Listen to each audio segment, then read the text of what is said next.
Good morning. This is Heather Van Wild with Raindrop Works. I wasn't entirely planning on this stream right now. I'm still kind of in the middle of processing what I just read. Basically, what I'm going to be going through, and I fully expect this is going to be a very long read. It's a 66-page filing. The first half of it is what I'm particularly trying to get out.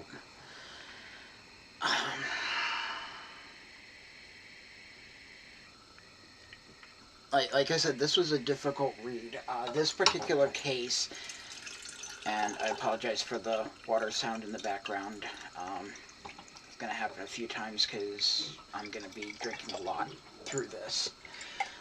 Anyway, this is a case where Disability Rights Oregon is basically filing a lawsuit against the city, the county sheriff's office, the Oregon State Police, and the federal government for violations of the law that have happened in regards to the George Floyd protests, where a lot of the lawsuits have been focused so far have been dealing with press, legal observers, and protesters themselves. This one is focused specifically with the rights of people who are disabled. And full disclosure, while I'm not involved in this lawsuit at this time, I may end up, because I've had my own instances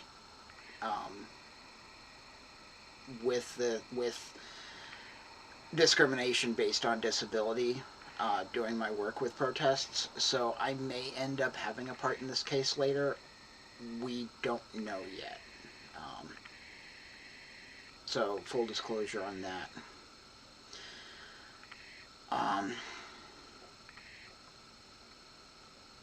But yeah, this is something that is very close to me because of my own situations. And if you bear with me as we go through this, hopefully it'll help get things more understanding for everyone. Okay. So, yeah, this particular case, this is, the plaintiffs are Philip Wolf, Catalina Durden, Melissa Lewis, and Juniper Simonis individually, and then Disability Rights Oregon is a nonprofit advocacy corporation.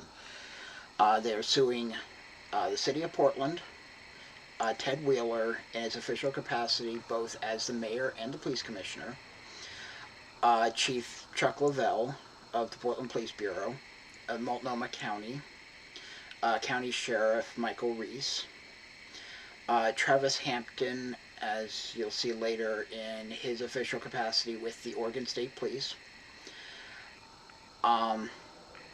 Chad Wolf, the acting head of DHS, and Donald Washington.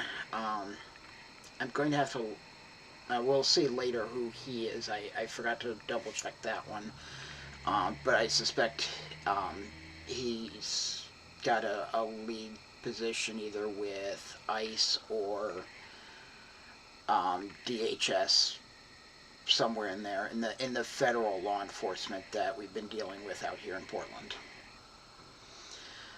So, as far as the introduction, this is a civil rights action to protect the constitutional and statutory rights of Oregonians with disabilities who are protesting in Portland, Oregon against systemic racism and police violence.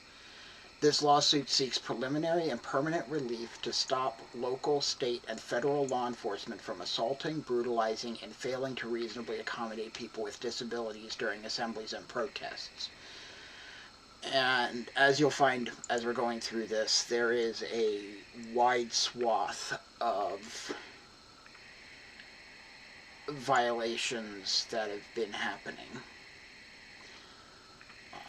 in so many ways that, you know, obvious ones and ones that most people wouldn't think about. In the wake of the killings of George Floyd, Breonna Taylor, and many other black, indigenous, or people of color by law enforcement, protesters have assembled in Portland, Oregon nearly every day for several months to demand police accountability and an end to systemic racism and other forms of oppression that black, indigenous, and people of color face in our country. Law enforcement has reacted to these protests with repeat and disproportionate displays of brute force, including disregarding the rights of people with disabilities.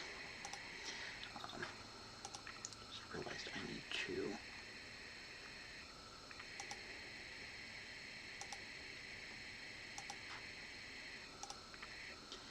I'm sorry, I just realized I need to...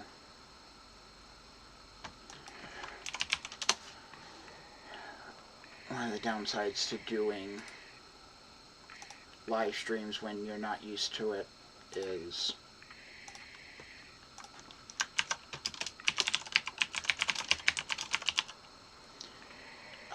realizing that you forgot little things.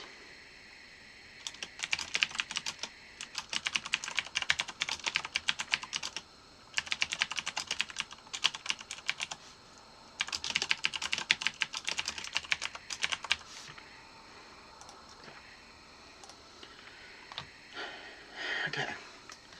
So in their attempts to disperse protests, law enforcement has deployed indiscriminate crowd control mechanisms, blanketing Portland's parks and streets with tear gas while discharging thousands of flashbang grenades, pepper balls, rubber bullets, as well as using their batons and fists to beat protesters and throw them to the ground. The burden of these tactics has fallen disproportionately on protesters and others with disabilities, who receive little or no notice or opportunity to comply before law enforcement uses overwhelming force. In fact, protesters are often brutalized even as they attempt to comply with police instructions while informing officers of their disabilities. Defendants have often targeted people with disabilities for harassment and violence in retaliation for exercising their constitutional rights. They have told people with disabilities that they should not attend protests at all. Local, state, and federal law enforcement have failed to establish policies designed to afford people with disabilities the same opportunity to avoid law enforcement harm as those without disabilities, including, for example, adequately warning protesters before attempting to take actions to disperse a crowd, making sure there are clear routes of escape before using tear gas or similar measures, and generally giving protesters a reasonable opportunity to comply with orders. Police Bureau, Multnomah County Sheriff's Office, Oregon State Police, U.S. Department of Homeland Security, U.S. Marshal Service, and the individual defendants have violated the rights of people with disabilities in their responses to protests against police brutality, chilling the exercise of their constitutional right to assemble and protest.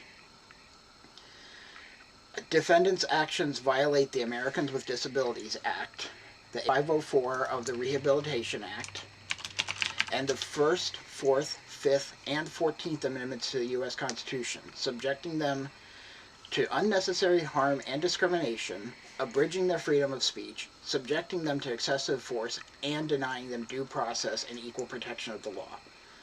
Plaintiffs bring this action to vindicate the fundamental rights of people with disabilities. Where the jurisdiction and venue is where they go over why they're allowed to bring the case in this particular court, which is the federal court in the District of Oregon. This court has subject matter jurisdiction over plaintiff's claims pursuant to 28 U.S.C. 1331A and 1343 because plaintiffs allege violations of rights guaranteed by the U.S. Constitution, Section 504 of the Rehabilitation Act, and the ADA. This court has jurisdiction over plaintiffs' claims for injunctive and declaratory relief pursuant to 28 U.S.C. 2201 and 2202 and Rule 65 of the Federal Rules of Civil Procedure. Venue is proper in the District of Oregon pursuant to the same, because a substantial part of the events or admissions giving rise to plaintiffs' claims occurred in the District of Oregon, and because defendants are subject to personal jurisdiction in the District of Oregon. basically almost everyone involved in this case is in Oregon. As far as the parties, Plaintiff Philip Wolf has been a resident of Portland, Oregon since 2010, including at all times relevant to this lawsuit. Philip has been deaf since birth and communicates through American Sign Language, or ASL. Philip is a qualified person with a disability within the meaning of the ADA and the Rehabilitation Act. Philip has a lengthy history of activism, including participation in demonstrations for the Me Too movement, the March for Our Lives, Actions for Climate Change, and Opposing War, chairing Portland's Community Oversight Advisory Board, and running for Portland City Council to represent the needs of the entire community, including people who are deaf or hard of hearing. Philip regularly attends the protests against police brutality and continues to be subject to discrimination and harm by defendants. Plaintiff Catalina Katie Durden has been a resident of Portland, Oregon since 2008, including at all times relevant to this lawsuit. Katie lost her vision when she was 4 years old from optic nerve damage and is legally blind. She's a qualified person with disability within the meaning of the ADA and the Rehabilitation Act. She initially monitored protests online out of fear of harm stemming from defendants' treatment of people with disabilities, particularly their excessive use of force. However, she has attended protests regularly since late July as an independent member of the press who records the protests in 360-degree sound for people with low vision and others. She typically uses a guide dog to navigate, but has instead used a reflective red and white cane at protests for fear of harm to her service dog. She continues to be subject to discrimination and harm by defendants. Plaintiff Melissa Lewis has been a resident of Portland, Oregon nearly her entire life, including at all times relevant to this lawsuit. She is a person with both photosensitive epilepsy and Ehlers-Danlos syndrome, a connective tissue disorder that results in susceptibility to soft tissue tears and slow healing from these injuries. As a result, Melissa is not able to run or move quickly. Melissa is a qualified person with a disability within the meaning of the ADA and Rehabilitation Act. Melissa has regularly attended the protests as a freelance journalist as part of Cascadia Photogy and sells footage to ABC, Daily Beast, Willamette Weekly, and other local news media. She continues to be the subject to discrimination and harm by defendants. I do want to point out, Ms. Durden and Ms. Lewis are both press. We actually, as press, had additional protections before this lawsuit was filed, where, as a result of a previous restraining order, that we were supposed to be given a wide berth. And instead, as you'll find, these people were, if not given indifference to them being press, they were actively targeted for being press. Plaintiff Juniper Simmons has been a resident of Portland, Oregon since August 2015, including at all times relevant to this lawsuit. Juniper is living with complex PTSD as a result of a lifetime mistreatment due to their gender identity as a non-binary transgender person. For Juniper, PTSD manifests as obsessive-compulsive tendencies, hypervigilance, panic attacks, and dissociative episodes. Juniper is a qualified individual with a disability within the meaning of the ADA and Rehabilitation Act. They are a data scientist, an ecologist, and a progressive activist. They have been regularly attending the protests in Portland with their service dog, Wallace, since June. They continue to be subject to discrimination and harm by defendants. Plaintiff Disability Rights Oregon is the federally mandated protection and advocacy system for the state of Oregon. Specifically, DRO has the authority to investigate instances of abuse, neglect, and rights violations, and pursue administrative, legal, and other appropriate remedies to ensure the protection of people with disabilities. DRO's institutional mission is to promote and defend the rights of all people with disabilities or those perceived to have disabilities in the state of Oregon. DRO's vital mission, however, has been frustrated by defendants' policies and practices which systematically violate the rights of Oregonians, particularly those with disabilities. DRO has had to divert resources from its organizational mission to address defendants' violations of the law, redirecting staff from their work on other matters, and the expenditure of scarce financial resources on issues relating to the rights of protesters with disabilities. These efforts include responding to inquiries on behalf of protesters with disabilities since the beginning of the protests in May 2020, drafting and disseminating related Know Your Rights information, and drafting multiple requests for accommodation on behalf of protesters with disabilities directed to defendants. Moreover, DRO's members have been impacted by defendants' violations of the law. Because DRO is the federally designated protection and advocacy system for Oregon, every person with disabilities in the state is a member of DRO. DRO represents the interests of all Oregonians with disabilities, including those seeking to exercise their right to protest. Each of the named plaintiffs is a constituent of DRO and falls within DRO's mandate to ensure that the rights of people with disabilities are protected. DRO seeks injunctive relief only.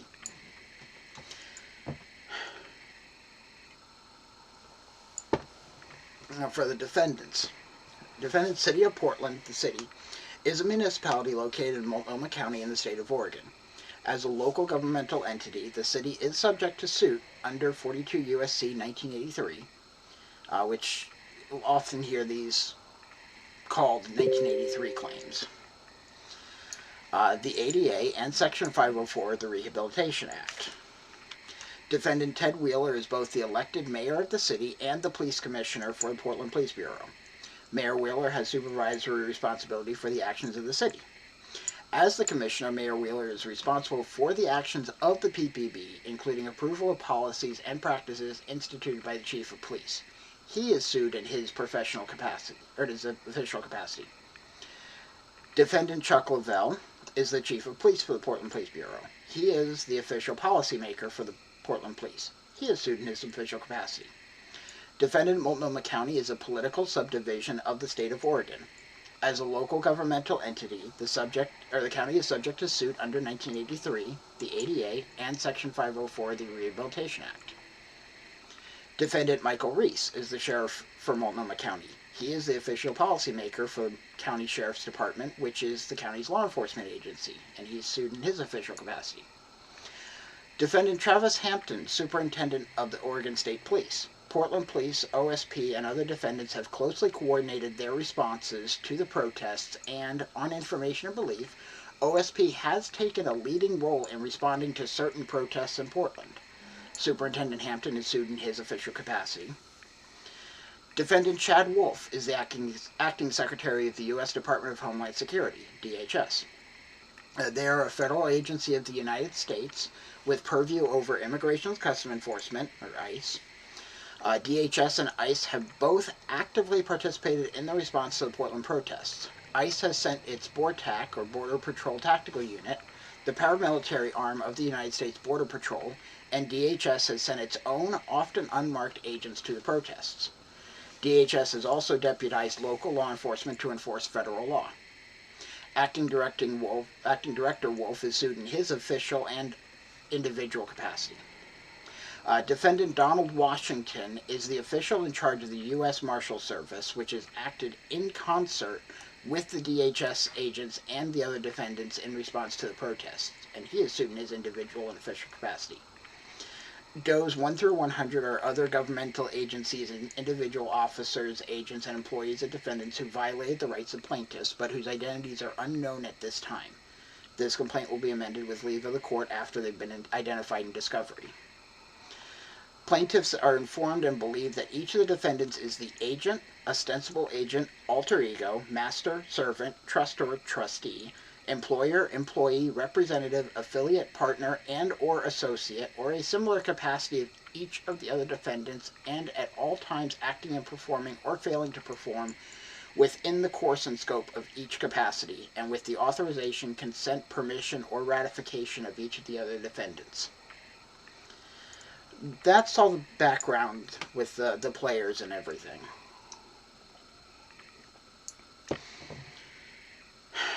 Factual background. The murders of George Floyd, Breonna Taylor, and countless others led to protests against racism and police brutality.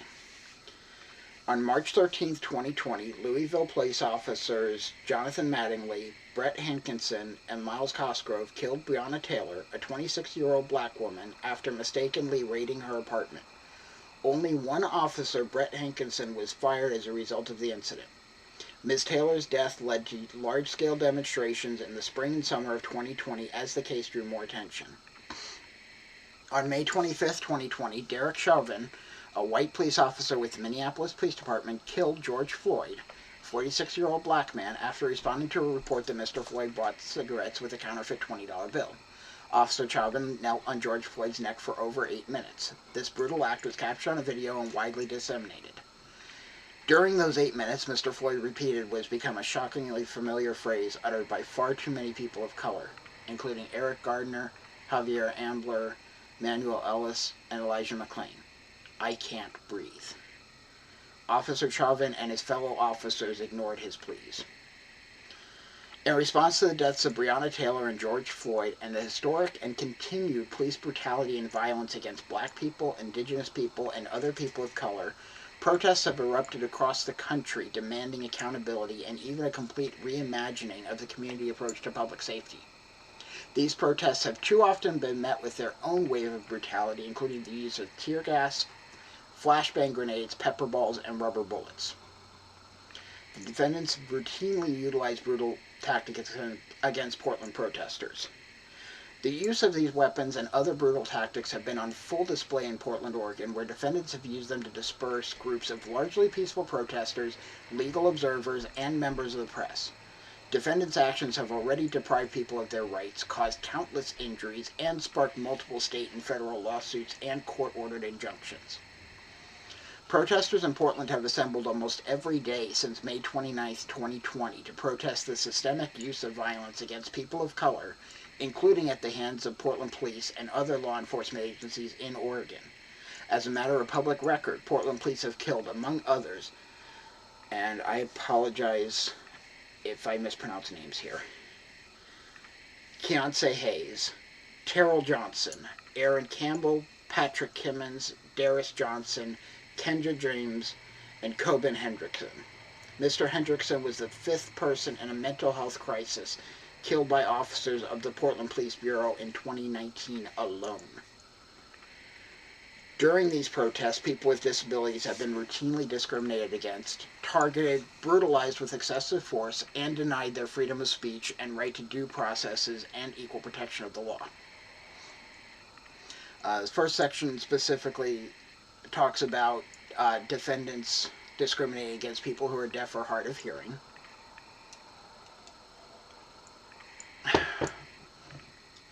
At protests, including by failing to provide effective communications to protesters and others. This is one of the things that I personally dealt with when I was on the ground. Is they would use the LRAD to send out commands, and not only would protesters drown out the LRAD so I couldn't hear what was being said, but even in a normal situation, I do have hearing issues that would make understanding what is being said difficult at best. And the only other option would be to be glued to my phone at their Twitter account to see what they said on Twitter, which is not a reasonable option to me. It presumes that everyone who has disabilities also happens to have a smartphone that they're willing to bring out to a protest to watch Twitter to see what the cops have to say. You point out that usually seems to only apply to Portland Police. Other agencies I haven't seen really doing that. Anyway, defendants have failed to provide effective and accessible communications about law enforcement or other activities at protests. Defendants have routinely failed to communicate orders to disperse, including instructions for doing so, warnings about imminent use of force, and declarations of unlawful assemblies and riots. When defendants have communicated orders, they have only done so orally. As a result, people who are deaf or hard of hearing have been subjected to egregious uses of force for failing to comply with orders and warnings they never received. This is true for members of DRO and Phillip. Phillip has been subjected to this use of force on numerous occasions. On May 31st, at around 10:30 or 11 p.m., Portland police officers fired flashbang grenades into a crowd of thousands of people without any warning accessible to people who were deaf or hard of hearing. Flashbang grenades emitted extremely loud noise and bright lights aimed at disorienting people. For people who are deaf or hard of hearing, flashbang grenades are particularly disorienting and can cause additional hearing damage. Deaf and hard of hearing people often rely heavily on their vision, along with residual hearing if applicable, to access and move through the world around them. Flashbang grenades can cause deaf and hard of hearing people to lose their residual hearing temporarily or permanently, and to experience a temporary but devastating impact on their ability to see and maintain physical balance. They may also experience severe ringing in their ears. The combination of these various factors leads to extreme disorientation and an unsafe situation for deaf and hard of hearing people.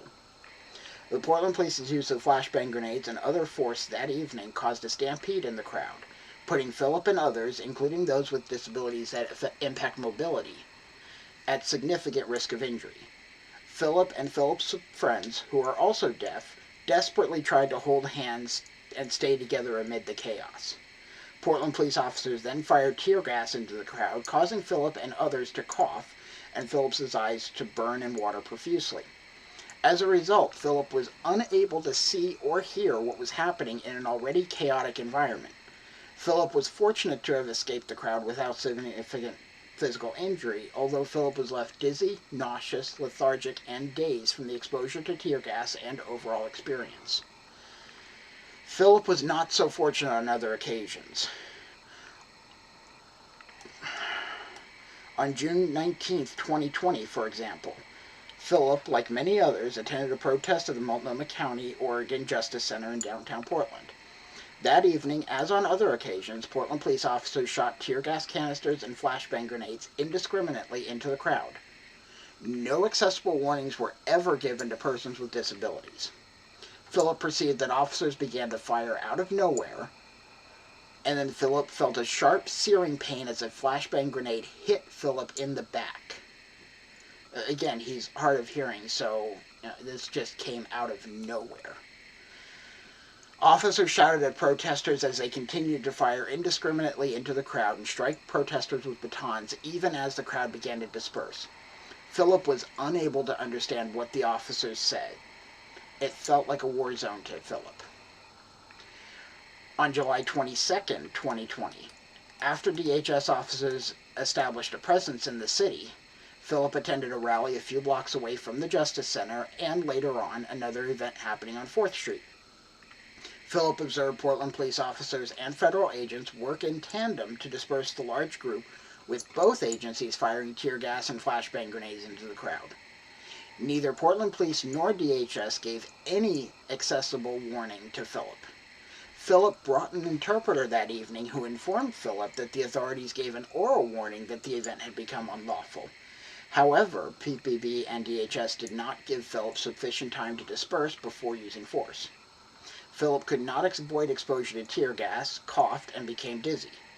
A friend who is deaf and blind and who accompanied Philip that evening was terrified.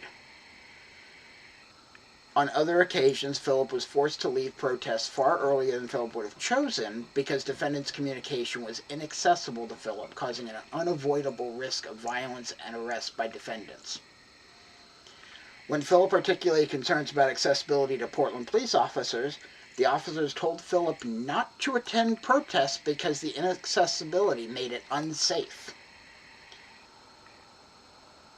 Again, the police's response to how do we make these protests accessible to people with disabilities was, don't come out here. As discussed below, Philip also brought these concerns directly to Mayor Wheeler, who also failed to make reasonable accommodations available. Portland Police's use of tear gas on Philip should have been avoided through effective communication. Philip has had recurring headaches since mid-August because of the tear gas. Phillip's existing PTSD has been exacerbated as a result of the war zone-like environment and has experienced severe anxiety, insomnia, fatigue, hypervigilance, night terrors, and other symptoms. Phillip has attempted to meaningfully address Portland Police's disability discriminations through the years. In 2012, Phillip filed a lawsuit challenging Portland Police's failure to provide accommodations to people who are deaf or hard of hearing when responding to calls for service. When Phillip reported a domestic violence situation and requested an interpreter, the police responded without an interpreter, refused to get one, spoke only to Phillip's partner, and as a result did nothing.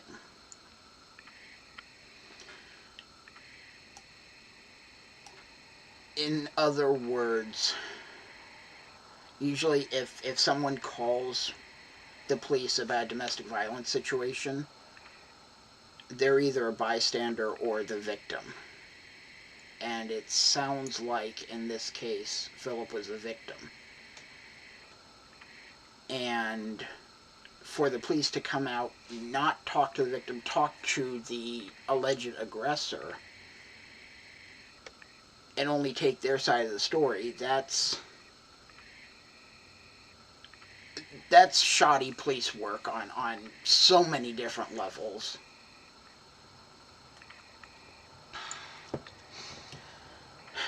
After the lawsuit settled, Phillip served as a role player for the Department of Public Safety Standards and Training, attempting to train Portland police officers on how to effectively work with and serve people who are deaf or hard of hearing. During the 6 months Phillip worked in that capacity, Phillip saw firsthand Portland Police's resistance to change and to accommodating people with disabilities. A resistance that continues to this day and makes this lawsuit necessary. For 8 years, this person has been fighting to protect the rights of people who are deaf and hard of hearing. And for 8 years of consistent work, Portland Police has decided they don't want to do anything.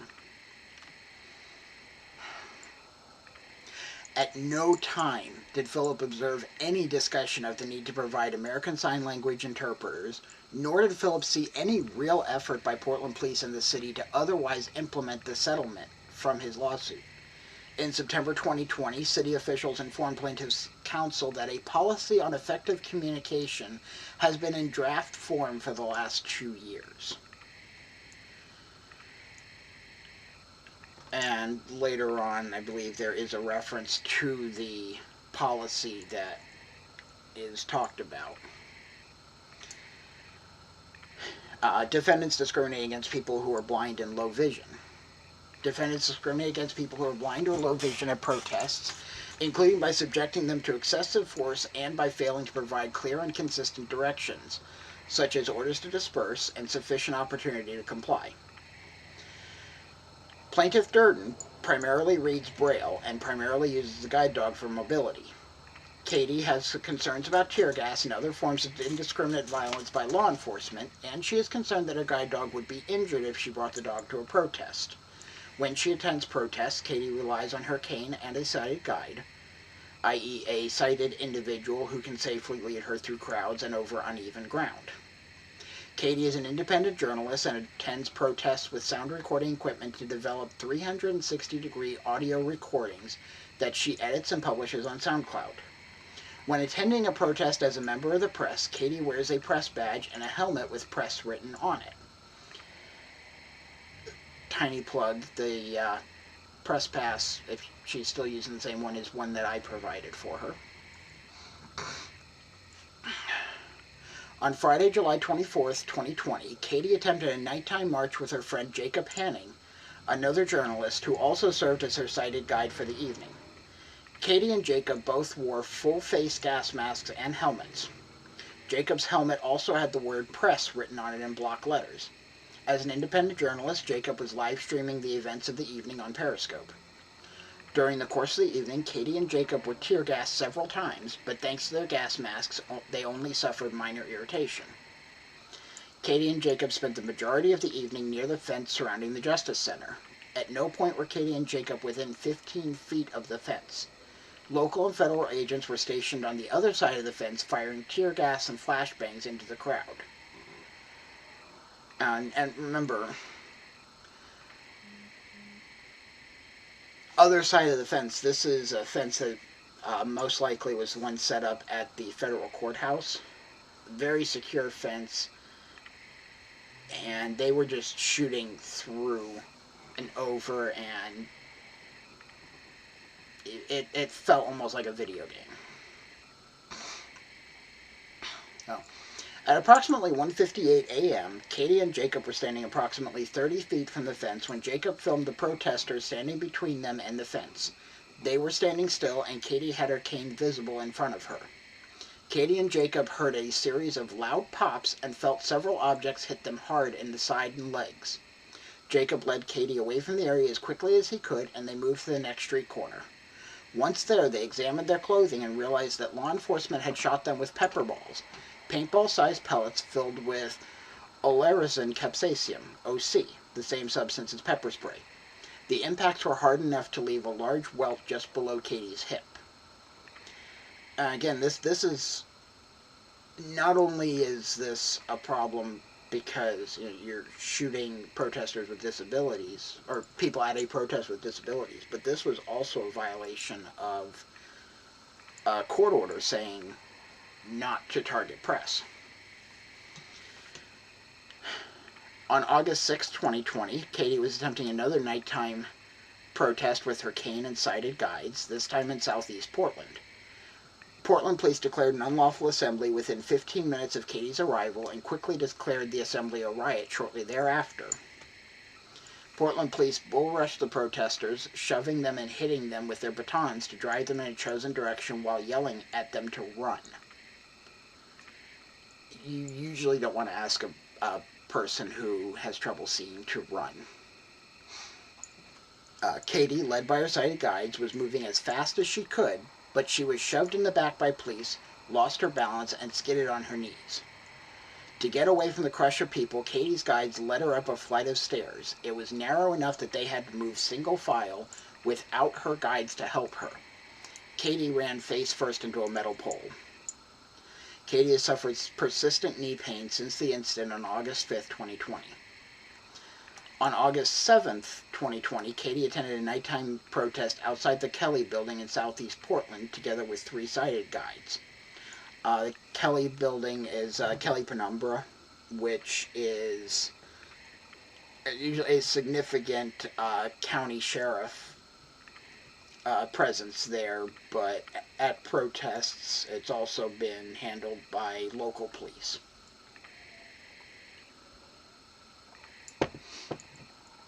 After approximately 3 hours, Portland police declared an unlawful assembly. At approximately 12:30 a.m., the police bull-rushed the protesters. Police shoved Katie while yelling at her to move. Only after she identified herself as a member of the press and informed the police that they were being recorded did officers stop actively pushing her.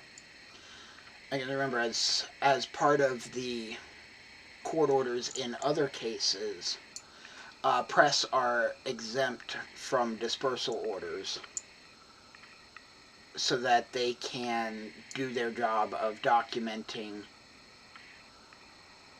inside an area where the police are trying to keep people out of. The idea with it is, if there's no one there to document what is to keep the cops from doing whatever they want and having no accountability, no one to say this is the truth of what happened. So, at the same time as the bull rush, officers using the long-range acoustic device, or the LRAD, orally instructed protesters to disperse to the east. Over the next 20 minutes, the LRAD instructions changed several times. Protesters were instructed to disperse to the east, then to the east or south, then solely to the south, and then finally to the west. Even the officers making the announcement seemed confused about the directions they were providing. On September 18th, 2020, Katie attended a nighttime protest in downtown Portland with 2 sighted guides. Between 200 and 300 protesters were gathered approximately 2 blocks from the ICE detention facility to protest the forced sterilization of women in ICE custody. Katie normally wears a full-face gas mask to protests. On this particular night, however, she had traded masks with a sighted guide whose goggles were broken. Katie was left with only a respirator and very little eye protection. Katie believed that because the ban on CS gas that Mayor Wheeler had issued on September 10, 2020, the chances of tear gas exposure were lower than they had been previously. When Katie and her guides arrived at the protest, DHS agents were in a riot line in front of the protesters. Federal agents attempted to push the crowd back several times without significant success. While DHS agents formed a riot line to the south, Portland police officers arrived, declared an unlawful assembly, and swept from the west to the north, blocking egress for protesters in multiple directions. Mayor Wheeler's ban on CS gas, however, only applied to the Portland police and not to federal agencies. Thus, DHS agents were free to use tear gas to disperse the crowd, and they did so vigorously, firing numerous canisters of tear gas into the crowd along with hundreds of rounds of pepper balls and other munitions. Interspersed with the tear gas canisters were numerous flashbangs. One of these flashbangs went off so close to Katie that she saw the flash with her limited vision through closed eyes, and she felt acute pain and ringing in her ears. As federal agents blocked her path from the south, and Portland police pushed in from the north and west, officers from different agencies ordered Katie to disperse in different directions. Even for someone who is sighted, that's going to be confusing as all get out. For someone who has difficulty seeing, that's a nightmare. Katie's air was saturated with tear gas and OC powder, and it was nearly impossible to escape the protest area without being affected. The tear gas and pepper spray caused Katie significant discomfort and pain. Katie had her eyes rinsed 3 times that night, only to be reaffected by tear gas and OC powder each time. Dispersal orders and excessive force are often disorienting for Katie, who cannot read street signs without assistance. Katie, like many blind people, navigates primarily using cardinal directions such as north, south, east, and west. Cardinal directions, however, are not useful to Katie after she becomes disoriented by law enforcement's use of force. On Saturday, September 26, 2020, Katie attended a daytime Proud Boys rally to record speeches and a nighttime protest at the Justice Center. At both events, Katie's companion, Jack Tadilla, was her primary sighted guide. Their friend, Declan Hood, served as an additional sighted guide at the nighttime protest.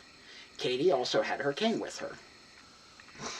Katie, Jack, and Declan Hood walked arm in arm through the nighttime protest while Jack took video and Katie made audio recordings. Jack was wearing a yellow high-visibility jacket, and Katie wore her bright blue helmet labeled Press. And I've seen her helmet. It is definitely bright blue. Around midnight, Portland police declared an unlawful assembly and rushed the protesters. As the crowd moved backwards with their hands up, police shoved people to the ground and beat them with batons. The retreat became a stampede as people tried to escape the police. Katie, Jack, and Declan Hood were caught in the crowd moving backwards. Katie and Jack repeatedly and loudly stated that Katie was blind and a member of the press.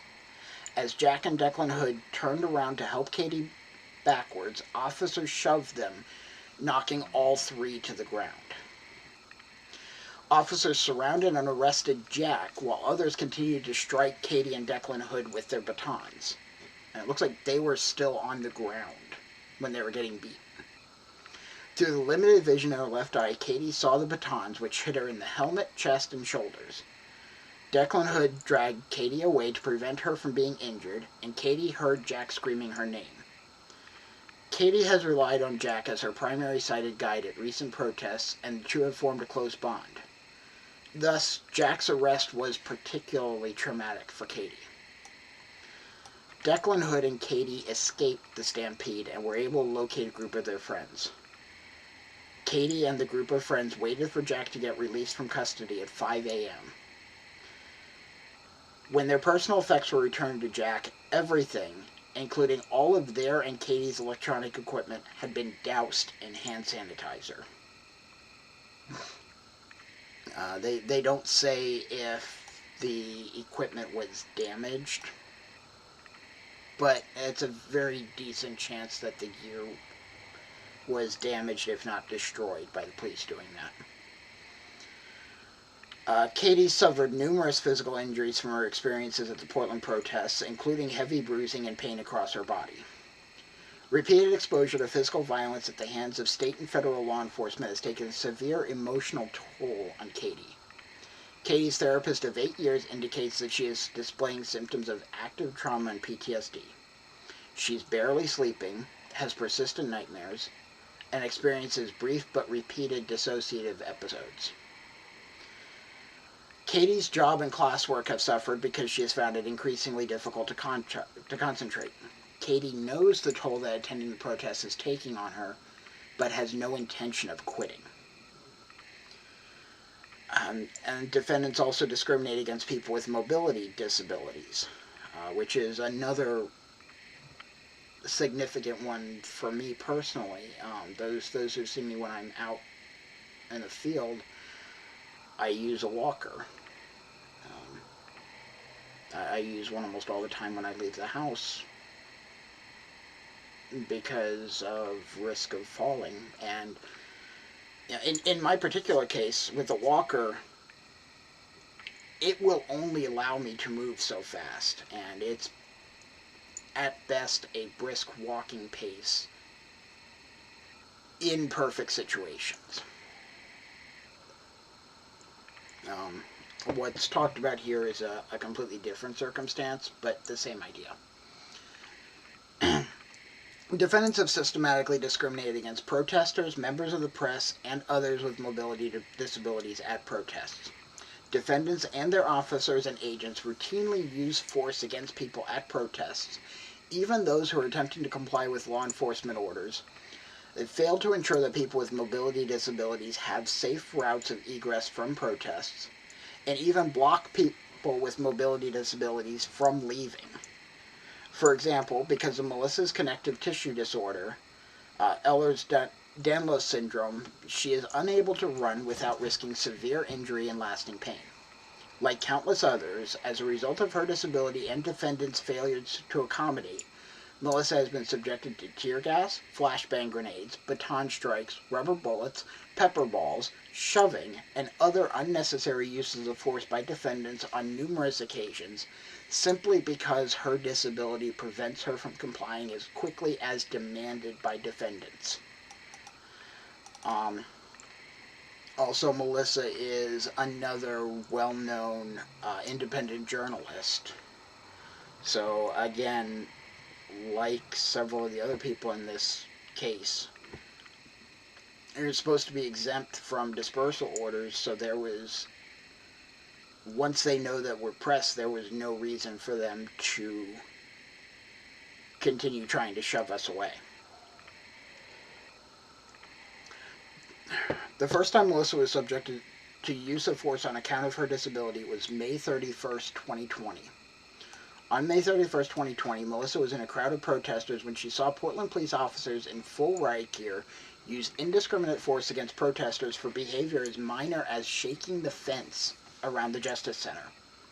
Portland police provide verbal warnings before using force, but the crowd was so tightly packed that Melissa was physically unable to leave before police fired tear gas and flashbang grenades into the crowd. Unable to run or see because of the burning pain from the gas, Melissa stumbled home. On June 12, 2020, Melissa was in the crowd again when Portland police officers reacted to shaking of the fence around the Justice Center with overwhelming force without providing sufficient notice for her to disperse. Although Melissa was not shaking the fence, her hands were raised and she posed no threat to officers. Portland police shot Melissa in the leg from less than 3 feet away with a foam baton. I've done research previously on those rounds, and my understanding is they are not supposed to be used from that close. Because of risk of serious injury. And in this case, in severe pain, Melissa went to the emergency room. As a result of the unnecessary use of force and Melissa's susceptibility to injury, she was diagnosed with IT band syndrome, a syndrome affecting the ligaments that connect the hip to the shin. Afterwards, she had to take opiates to control the pain, and her leg could not bear weight. She needed to use crutches for 2 weeks and later a cane. Even now, Melissa must wear leg braces every day. Before, she only required them occasionally. Melissa was unable to attend protests for weeks after her injury, but she did continue to monitor the protests online via live stream. On June 19th, for example, Melissa observed Defendants bull rush protesters without warning. By mid-July, Melissa had recovered enough to start attending the protests 4 days a week. On or about July 16, 2020, Melissa observed Bortak and other federal defendants working in tandem with Portland police officers. Bortak agents fired tear gas and flashbang grenades into a group of protesters assembled at Chapman Square Park before rushing protesters in an effort that appeared to be coordinated with Portland police. Portland police officers and federal agents stood shoulder to shoulder as they dispersed the crowd. Melissa received only seconds of notice before the rush. She was forced to run for several blocks, resulting in shin splints and enormous ongoing pain. Melissa's experiences had led her to feel fear of law enforcement violence resulting from defendants' failure to accommodate her disability by giving sufficient notice. On many occasions, this fear has caused Melissa to leave protests earlier than she wished. On or about July 19, 2020, Melissa left the protest early rather than face violence and law enforcement bull rushes. After Melissa left, DHS agents gave only a minute's notice before chasing protesters from 3rd to 14th Street. That distance takes me a good 10-15 minutes to walk.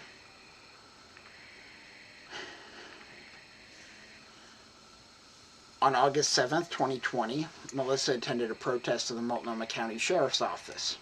Melissa was conspicuously marked with her press credentials and helmet labeled press. That evening, Portland police officers declared an unlawful assembly and bull rushed the gathered protesters, striking them with batons and fists. Although Melissa was lawfully on the sidewalk with a group of 8 to 10 other members of the press, police yelled at the group to move. As Melissa attempted to comply, an officer struck her with a baton in the back of her head just below her helmet, where her neck and head meet. The officer shoved Melissa hard for not moving quickly enough. Melissa went to the hospital the next day and received a cervical collar neck brace. Her CT scan revealed inflammation and a hematoma. She was lucky on that. That could have paralyzed someone. On or about August 9th, 2020, Melissa attended a protest at the Justice Center. Multnomah County Sheriff's deputies forcibly removed her from the area along with other press and protesters so officers would have a clear path to the parking lot. The deputies provided no warning before they began screaming at the group to move, striking them, and pushing them hard with batons. Melissa complied with deputies' instructions, and she was on the sidewalk, where a temporary restraining order said she had a right to be. Nonetheless, the deputies pulled Melissa by her backpack, shoved her shoulders, and struck her ribs with a baton for not moving quickly enough. But Melissa feared that she might twist her ankle, or worse, if she moved any faster. When Melissa told the deputies she was complying, they told her to turn around and stop filming. At no time did the deputies communicate to Melissa, other members of the press, or the protesters where they should be. Instead, the deputies pushed, pulled, and jabbed them with batons. On or about August 21st, 2020, Melissa was at an action in front of the ICE detention center in Portland when DHS and other federal agents fired tear gas, flashbang grenades, and pepper balls at peaceful protesters. Melissa was conspicuously marked as a member of the press and had no one in her immediate vicinity. Nevertheless, DHS agents intentionally threw a tear gas canister at her, hitting her in the head. Melissa went to the emergency room where she was diagnosed with a concussion and a large hematoma. On September 6, 2020, Melissa was present on the 100th night of protests in Portland. She saw law enforcement, including Portland Police and Oregon State Police, act in concert to quash a protest in Ventura Park before it even began. Protesters planned to march from Ventura Park to Portland Police's East Precinct and back to the park. Some of the protesters then planned to return to the precinct for a separate direct action later that night. However, Portland Police and Oregon State Police announced that the protesters were not allowed to leave the park. A single person in the crowd, suspected to have been a right-wing agitator, then threw Molotov cocktails, which struck protesters and journalists over 100 feet away from the line of riot police that had already formed. They landed nowhere near the police. In response to the single person's actions, Portland Police and Oregon State Police launched a flurry of tear gas canisters at the crowd in the park. Basically a kettle. They gassed a kettle. For several hours, officers repeatedly prevented protesters from dispersing. At approximately 1:15 a.m., Portland Police announced that the park had closed at 10 p.m. The police charged, taking down protesters, medics, and members of the press at a full sprint. Melissa maneuvered behind the riot line, where she filmed the police tackling a protester. Melissa heard another officer yell that the park was closed. As Melissa began to leave, an officer tackled her. Melissa attempted to pick up her camera and other belongings, politely telling the officer that she was moving as quickly as she could. Melissa was only 3 feet away when the officer tackled her again. She finally made it back to the press line, dazed and winded after being knocked down twice. Another journalist saw her and said, "He just kept pushing you over." Melissa went to the ER. She was diagnosed with whiplash and contusions on her left shoulder blade, knees, and thorax. On September 18, 2020, Melissa attended a protest near ICE headquarters. DHS agents fired a barrage of tear gas, hundreds of pepper balls, and stingers. Stingers being basically like rubber bullets. Melissa used a door to shield herself, but she was shot in the leg 7 times. Later that night, Portland Police and DHS agents coordinated to surround protesters, and Melissa stood on the tailgate of a truck to film them. DHS and BORTAC agents used more tear gas than Melissa had ever seen, blanketing several blocks, and Portland police officers began making arrests. One officer grabbed Melissa by her backpack and threw her off the truck, knocking the wind out of her and causing severe pain as her back and hips hit the curb. Melissa went to the emergency room and was prescribed oxycodone for her continuing pain. On September 23, 2020, Portland police declared a riot after someone set a small fire.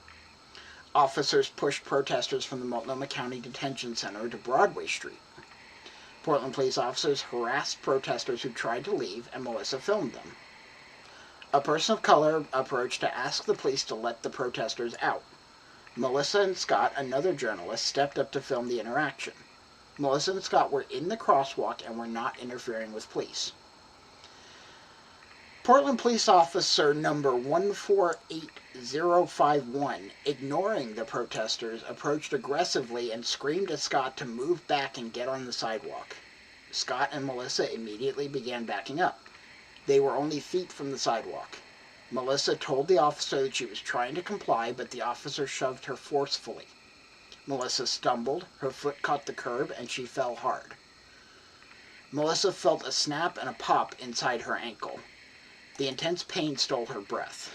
She thought that the officer had torn the stitching surrounding the internal brace that prevents her tendons and ligaments from tearing. Medics arrived, bracing her foot and ankle and calling for an evacuation team to take her to the emergency room.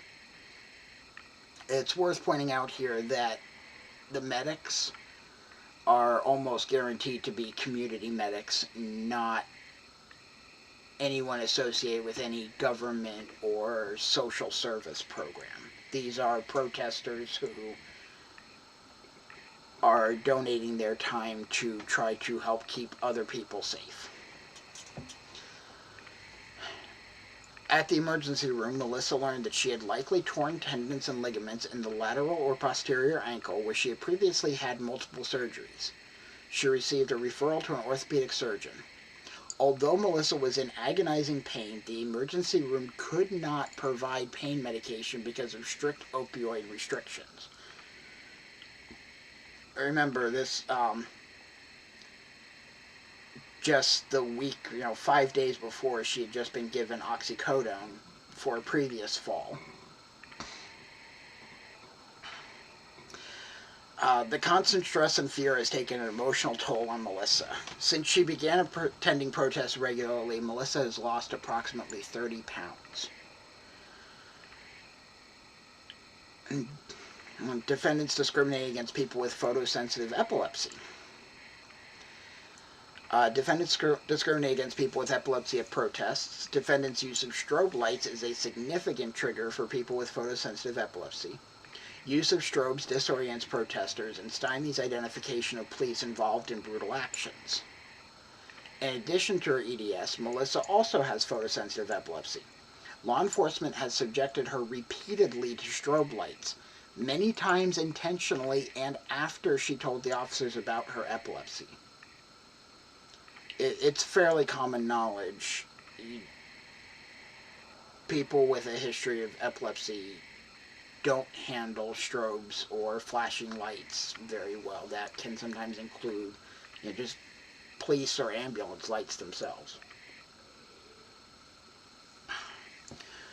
When Melissa is confronted with a strobe light, she must turn around, find a dark corner, and put her head down to avert a grand mal or petit mal seizure. Even brief exposures to strobe lights can induce a petit mal or absence seizure. When confronted with a strobe light, Melissa becomes impossibly tired, loses time, and can become stuck, so that she has to be pulled away by her companions before a grand mal seizure occurs. A friend must tell her when the strobe is stopped and it is safe to turn around. Melissa's worst possible fear is having a grand mal seizure at a protest. A petit mal seizure would cause her to briefly lose consciousness. A grand mal seizure would cause her to lose consciousness, collapse, and experience muscle spasms. And we have seen a number of instances of police arresting people that are having seizures and not providing any care other than maybe putting them on their side to make sure they don't suffocate on vomit.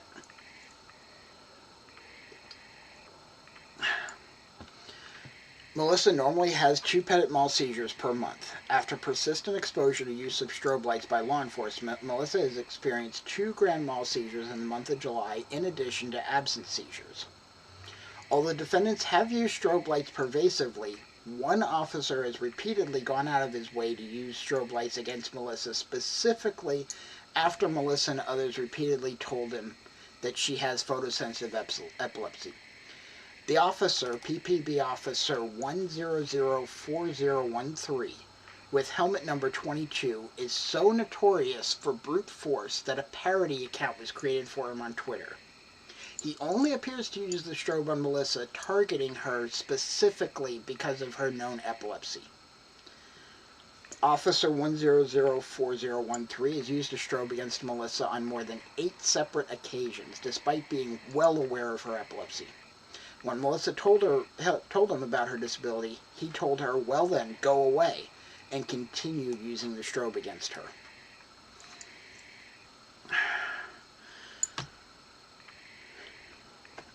Defendants discriminating against people with psychiatric disabilities and service animals. The PPB has a well-documented history of brutality and discrimination against people with psychiatric disabilities. In 2012, the United States Department of Justice found that PPB engages in a pattern or practice of unnecessary or unreasonable force during interactions with people who have or are perceived to have psychiatric disabilities. The DOJ found a pattern of dangerous uses of force against persons who posed little or no threat and who could not, as a result of their psychiatric disabilities, comply with officers' command, including practices that escalate the use of force where there were clear earlier junctures where the force could have been avoided or minimized. These practices, the DOJ concluded, resulted from deficiencies in policy, training, and supervision.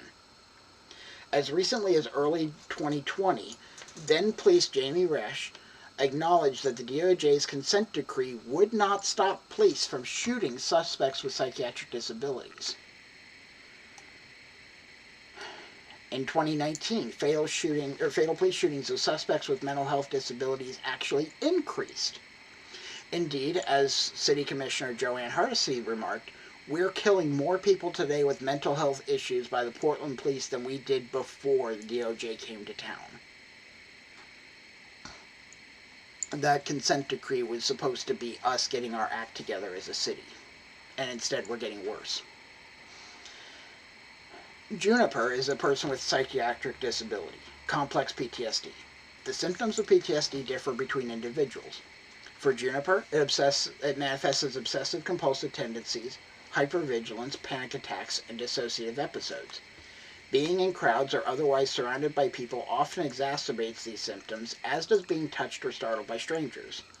As a result, it is nearly impossible for Juniper to go out in public or interact with others for any significant length in time. Despite this, Juniper protests to express their political beliefs. In order to manage and mitigate their symptoms, Juniper relies on Wallace, a trained service dog. Juniper and Wallace have been working together since 2016.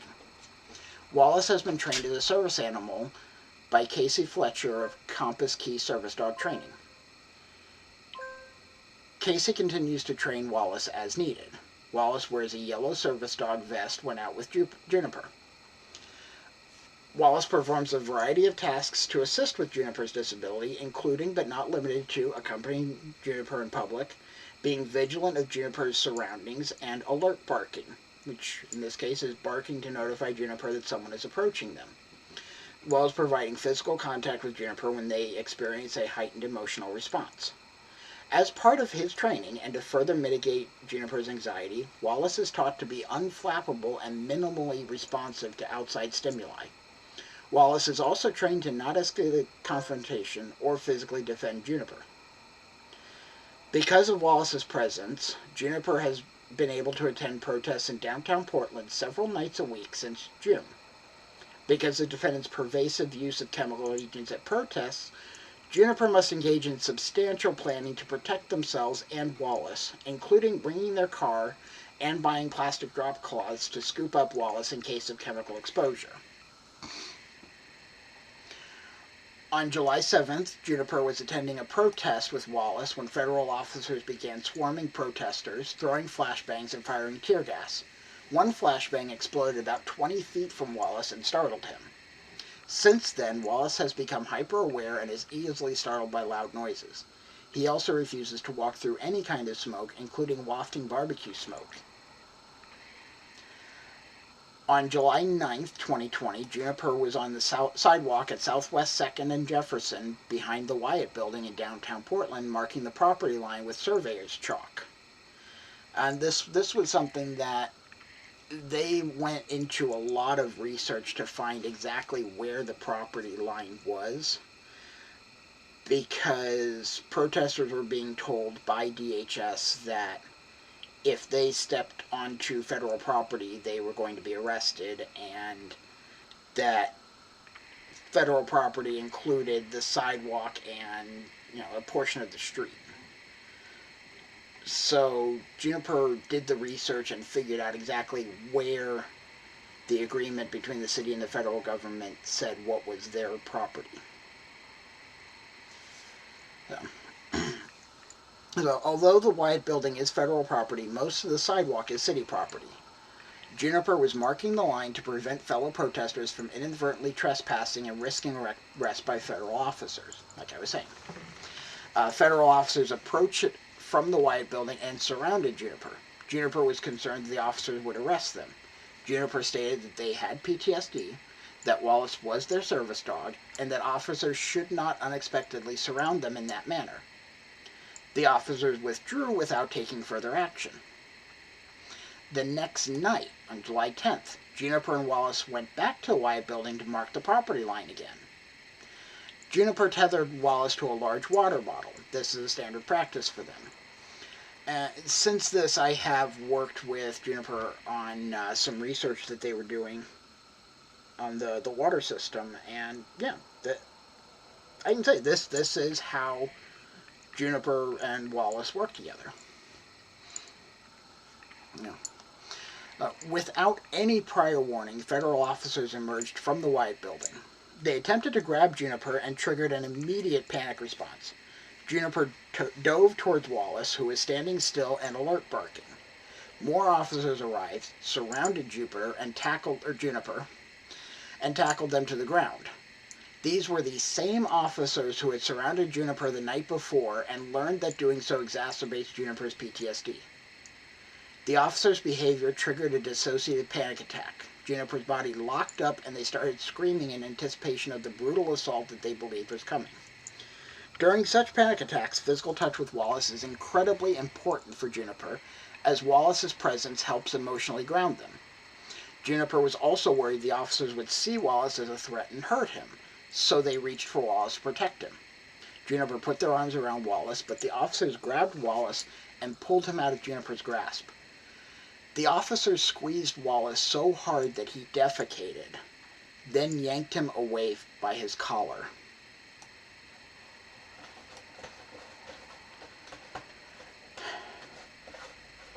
After removing Wallace, the officers sprayed Juniper with pepper spray at point-blank range and placed them in metal handcuffs. Within minutes, Juniper's left pinky began to go numb. Juniper notified the agents, but they did not loosen the handcuffs. 6 officers lifted Juniper, whose entire body was now rigid, and carried them into the Wyatt building, while approximately 9 other officers formed a perimeter around them.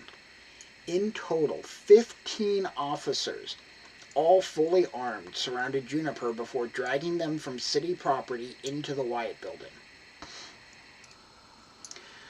Juniper was covered with mace and having a dissociative panic attack. Normally, this is when Wallace could ease Juniper's anxiety through physical contact. Instead, the officers needlessly separated Juniper and Wallace for the next 9 hours. Juniper told the officers that they were a woman and that their pronouns were they and them.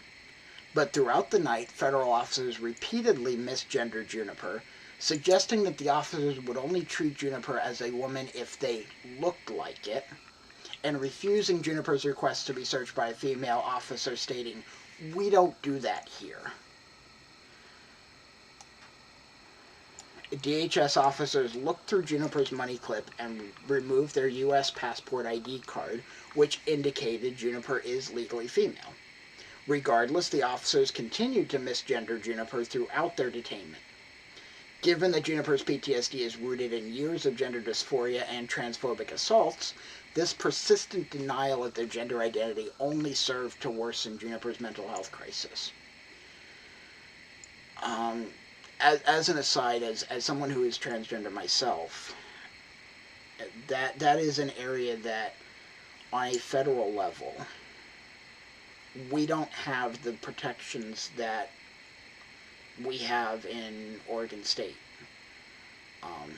On the state level, we just recently gained the ability for people to choose an X gender on their ID, and in court records.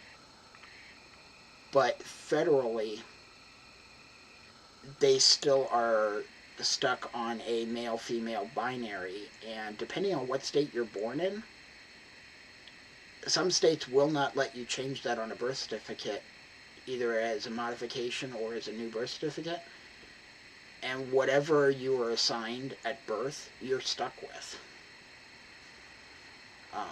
And that can end up being what all your stuff is stuck with. I got lucky in my case that I was able to get everything fixed, but that was just because of where I happened to be born.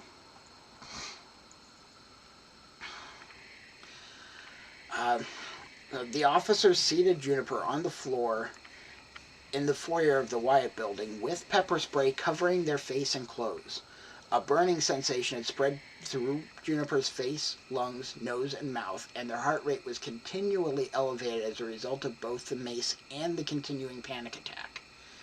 The officers refused to call medical personnel to flush Juniper's eyes or nose, leaving them the choice of continuing to burn or having untrained officers attempt to do so.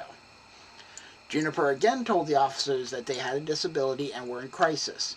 The officers told them to buck up and to relax and breathe. Juniper again notified the officers that their hands were going numb, but the officers did not adjust the metal handcuffs. Officers attempted to question Juniper about their activities that evening. Juniper repeatedly requested a lawyer and medical attention. Neither were provided. Juniper recognized the badge number of the officer questioning them and knew the officer had been present the night before when they disclosed their PTSD. Eventually, the officers carried Juniper to the basement garage of the Wyatt building, Mirandized them, and told them they were being arrested for spray painting federal property. Again, they were questioned before being Mirandized. They were using surveyor chalk, which, by my understanding, is not spray paint. And they were on city property at the time that they were arrested. After about half an hour in the garage, Portland Fire and Rescue arrived and attempted unsuccessfully to flush out Juniper's eyes and nose. And this was, after being in there for who knows how long. This actually exacerbated Juniper's conditions and made them feel as though they were drowning. Fire and Rescue refused to remove Juniper's contacts. Throughout their 2-hour detention at the Wyatt building, the officers refused to remove Juniper from handcuffs or reposition them, even though they repeatedly insisted the cuffs were unnecessarily tight and that their hands were going numb. Much of the time, Juniper was lying on their side with their hands cuffed behind their back. After the Wyatt building, the officers used an unmarked SUV to transfer Juniper and Wallace to the custody of the U.S. Marshals at the federal courthouse. Before, during, and after transport, the officers put a spit hood on Juniper's head.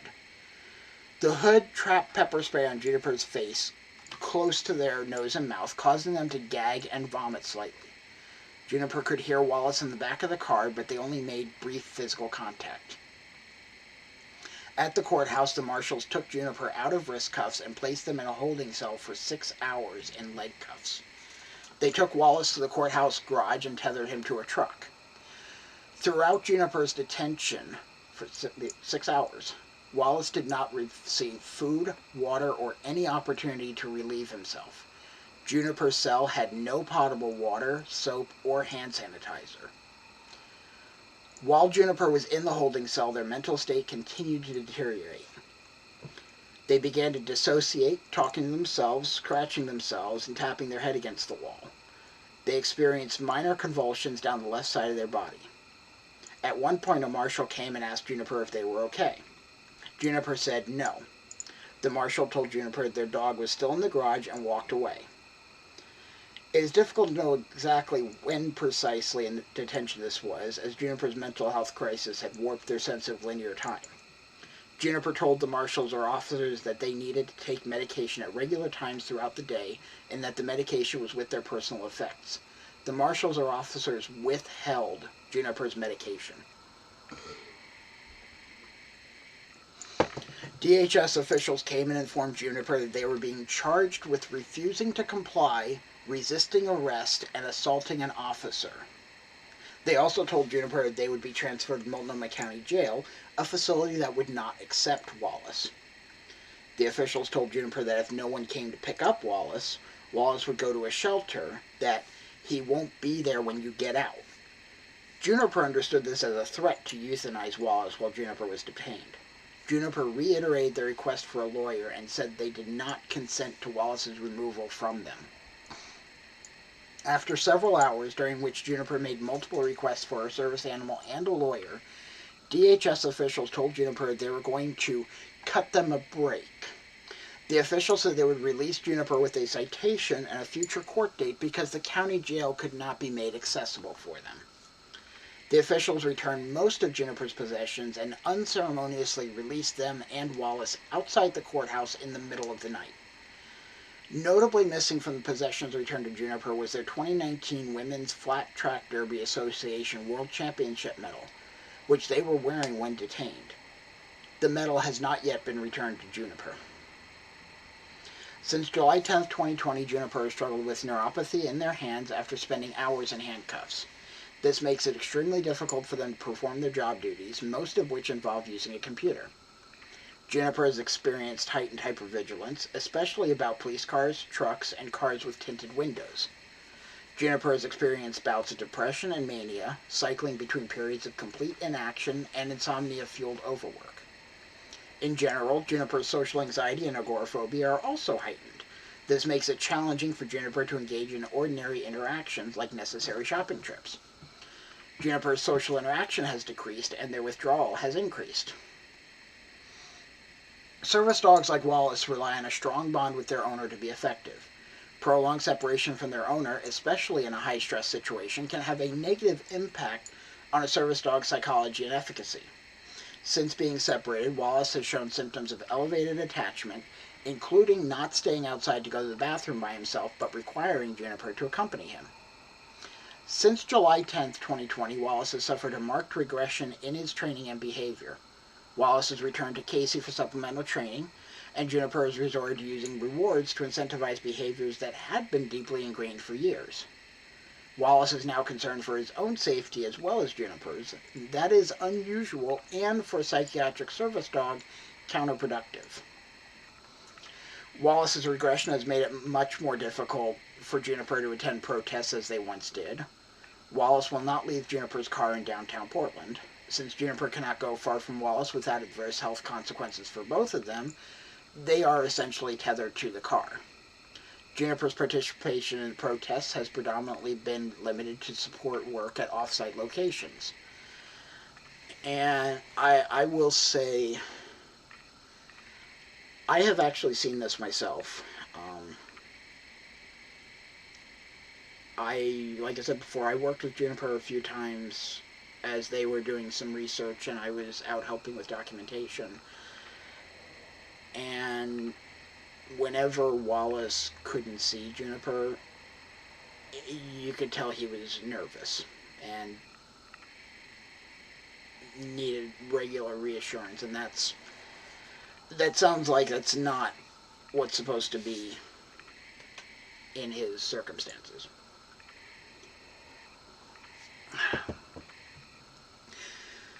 Defendants' incessant use of tear gas, flashbang grenades, and other munitions pose a significant continued threat to both Wallace and Juniper's well-being by exacerbating Juniper's PTSD and preventing Wallace from effectively mitigating Juniper's symptoms. The presence of heavily armed police officers, and particularly those who wear riot gear and camouflage and appear without warning, puts Juniper and Wallace into states of hypervigilance that prevent normal social functioning and create physical symptoms. On multiple occasions during protests and at other times of the day, merely arriving downtown triggers anxiety attacks in Juniper that manifest an elevated heart rate, sweating, convulsions like those experienced while in custody, and hyperventilation. Use of chemical weapons without proper cleanup have also rendered the ground and air physically unsafe for Wallace and other service animals, as many of the weapons are especially toxic to dogs. Defendants' use of tear gas and other chemical agents threatens the lives of people with disabilities. Defendants' use of chemical agents, including those in tear gas, smoke grenades, mace, and pepper balls, pose an extraordinary risk to the health and safety of people with disabilities. People with disabilities that involve respiratory functions or inflammatory conditions such as endometriosis are at significant risk of exacerbated symptoms, long-term damage, and even death.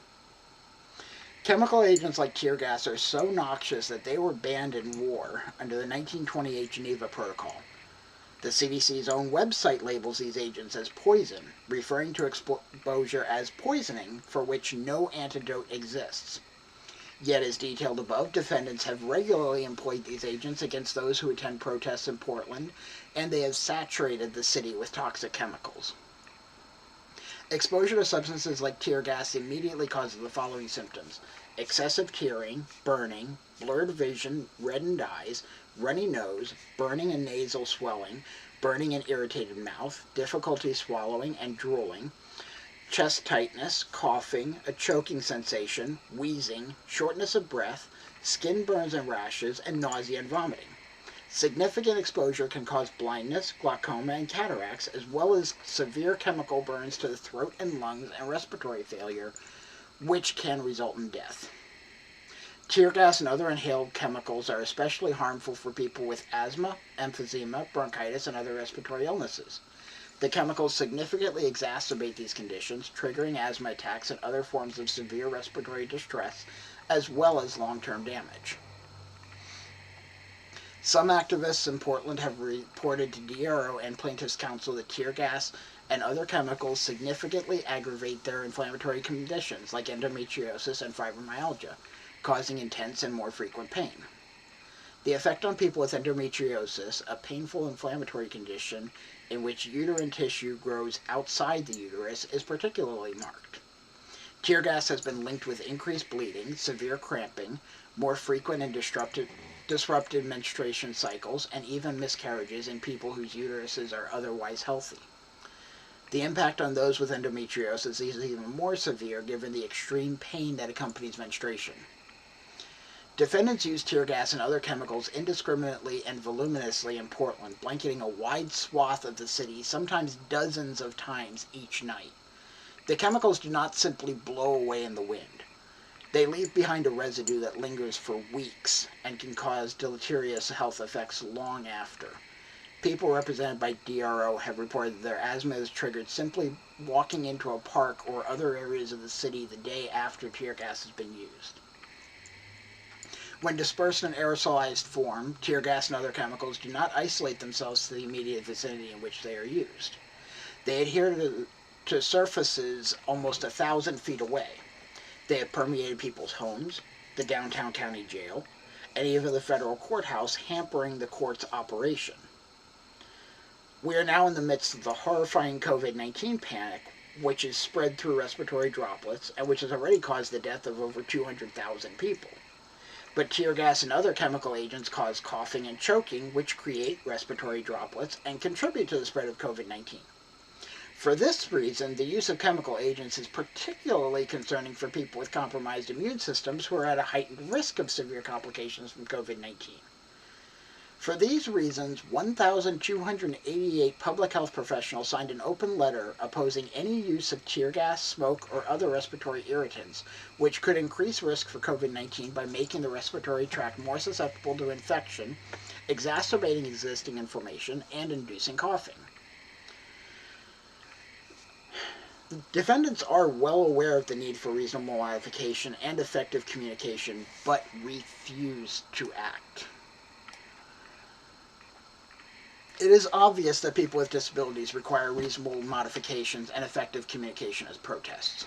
Defendants have an affirmative obligation to make their programs and services accessible, including programs and services related to law enforcement. Failing to provide accessible services related to law enforcement protests effectively denies equal access to the right of protest and creates immeasurable dangers for people with disabilities. Defendants should provide reasonable modifications and effective communication to protesters with disabilities as a matter of course. The Portland Police has enacted policies to allow protesters without disabilities to avoid harm by police officers. For example, Police Directive 0635.10, entitled Crowd Management and Crowd Control, provides that when feasible, police should make loud, intelligible, and consistent announcements and warnings to the crowd to allow the crowd time to comply with orders given from police members. Before taking action to disperse a crowd, the police should order the crowd to disperse and should only use riot control agents, such as tear gas, when avenues of escape, i.e. a clear path or route, are available to the crowd. Police can detain protesters after providing a lawful order to disperse, followed by a reasonable opportunity to comply with that order. Upon information of belief, Portland Police has not enacted any similar policies to provide protesters with disabilities unequal opportunity to avoid harm by police officers. Upon information or belief, there are no directives requiring sign language interpreters to communicate dispersal warnings or other orders, providing people with mobility disabilities an accessible route to escape tear gas, or otherwise providing modifications to ensure that people with disabilities have reasonable opportunity to comply with dispersal orders. Before filing suit, plaintiffs and others have repeatedly notified defendants that they have an obligation to provide modifications and make law enforcement actions at protests accessible to people with disabilities. I'm one of the ones that contacted the city and the Portland police. Defendants have been notified of the need for modifications by numerous people on a variety of social media platforms, including Twitter, Facebook, and Instagram, through messages and posts directed at or tagging the agencies or their officials. In my case, I sent emails to relevant people.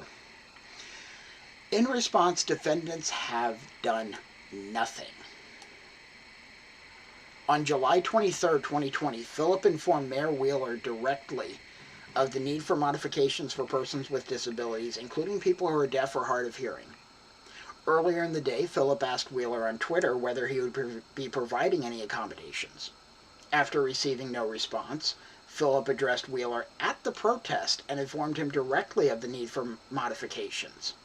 This appears to be the one time that Wheeler showed up at a protest, got gassed by DHS, and then left immediately afterwards.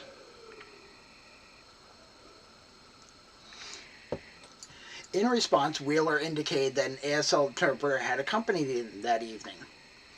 Unbeknownst to Wheeler, however, Phillip had arranged for and hired the interpreter. When Phillip informed Wheeler of this fact, Wheeler could only move on to the next protester's question in embarrassment. Phillip and the interpreter then left. That's bold.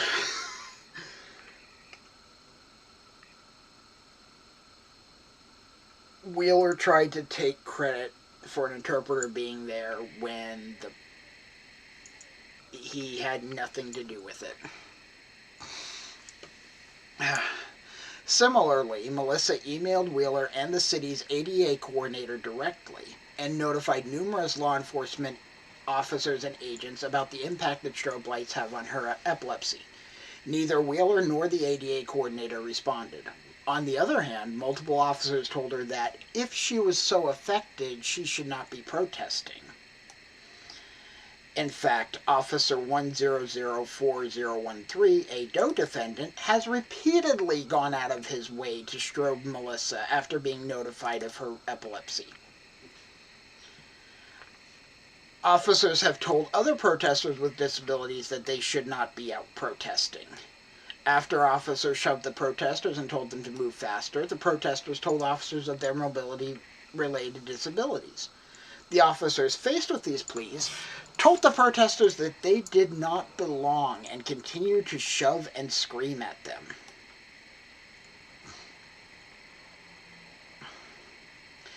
In addition to the efforts of individual plaintiffs and other community members, DRO sent letters detailing the need for accommodations to Chief Lavelle, Mayor Ted Wheeler, the city's ADA coordinator, the U.S. Attorney for the District of Oregon, and Acting Secretary Wolf in late July and early August of 2020. DRO sent a similar letter to Superintendent Hampton and Sheriff Reese in early September. DRO's letters explained the issues that impact people who use service dogs, are deaf or hard of hearing, are blind or low vision, have asthma, mobility-based disabilities, and epilepsy, and who have inflammatory conditions. The letters explicitly requested reasonable accommodations and modifications of tactics on behalf of protesters with disabilities. To date, only Portland Police and the city have responded to these letters. So the county,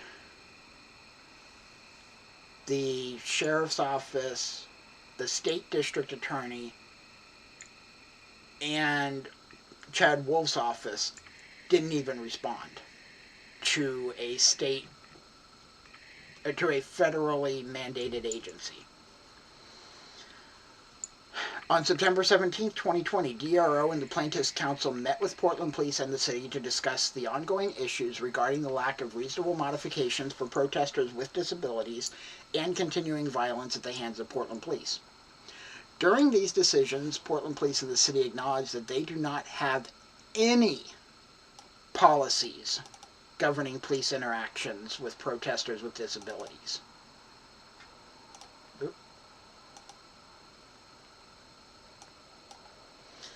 On October 8th, so like 3 weeks later, via email communication, the city stated that it could not provide ASL interpreters on-site at demonstrations to communicate Portland Police instructions to deaf and hard of hearing protesters.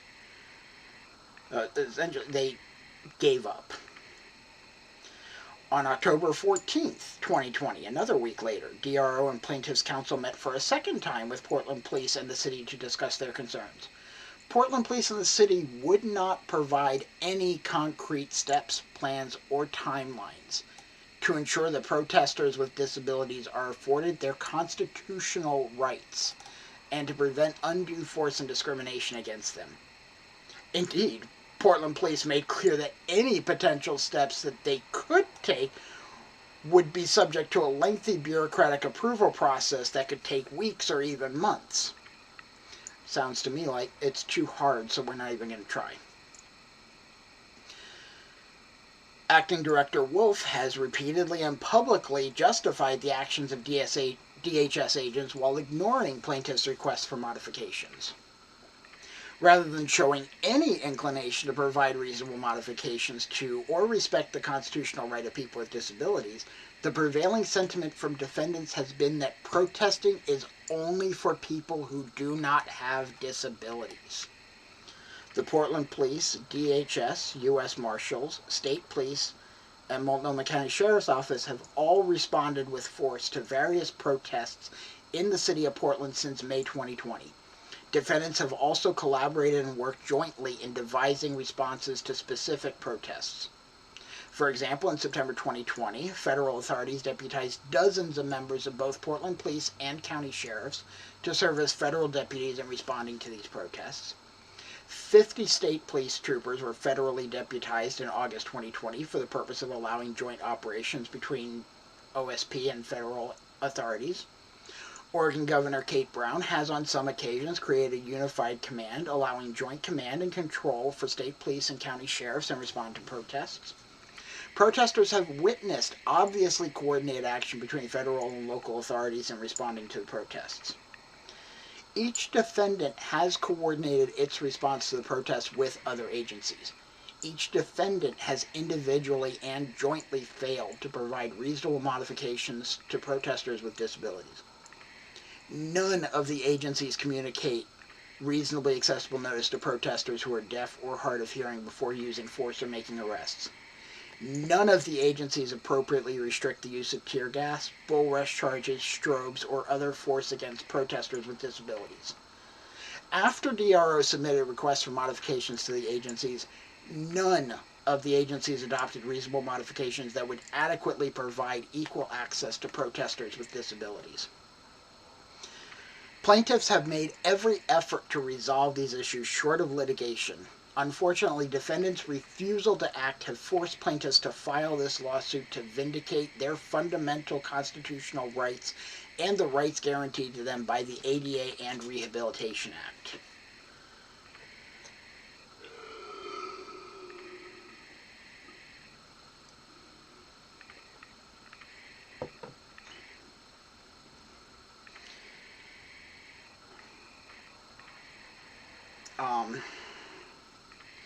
From here, a lot of the rest of it gets drier.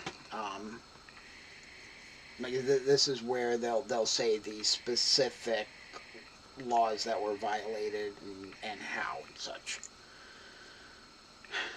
So we have the first claim for relief, which is a violation of Title II of the ADA against the city, county, Ted Wheeler, Chuck Lavelle, Sheriff Reese, and Travis Hampton, all in their official capacities. The ADA and its implementing regulations provide that no qualified individual with a disability shall, by reason of such disability, be excluded from participation in or be denied the benefits of the services, programs, or activities of a public entity or be subjected to discrimination by any such entity. Title II's requirements extend to anything a public entity does, including arrests and other law enforcement interactions. Despite these requirements, defendants violate the ADA and its implementing regulations in multiple ways. Defendants have an affirmative obligation to make benefits, services, and programs accessible to people with disabilities.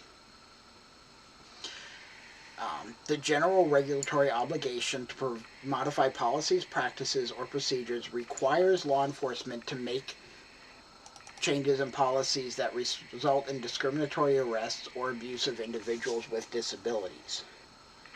And this even goes back to in the beginning when we talked about people in mental health crisis that have been killed by the police. The defendants, however, have failed to make reasonable modifications that will make law enforcement's actions equally accessible to people with disabilities. Indeed, their response to protests actively deny people with disabilities their rights at protests. The obligation to provide reasonable modifications requires covered entities to provide effective communication to people with communication disabilities. Defendants fail to provide reasonable modifications, including effective communication for people with disabilities at protests. For Philip and others who are deaf or hard of hearing, for example, defendants have failed to make appropriate steps to ensure that communications with participants, members of the public, and companions with disabilities are as effective as communications with others.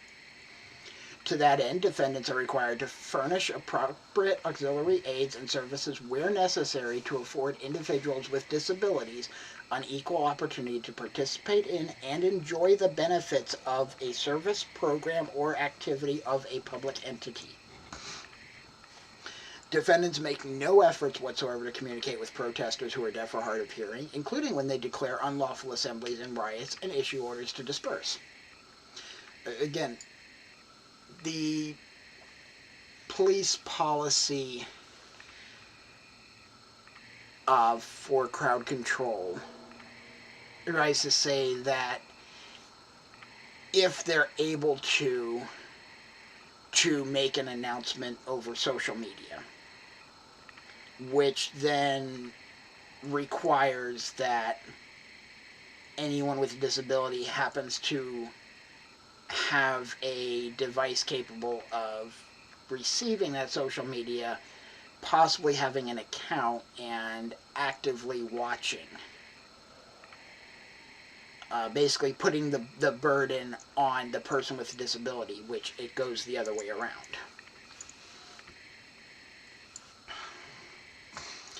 Defendants make... Oh, wait. Okay, yeah.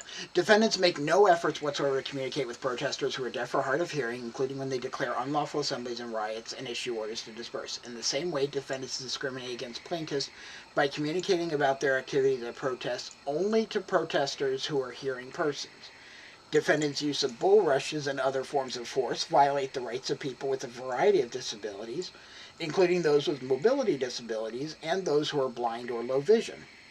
Unlike people with disabilities, plaintiffs are unable to disperse quickly or respond in the same way to other police commands, putting them at significant risk of violence by defendants.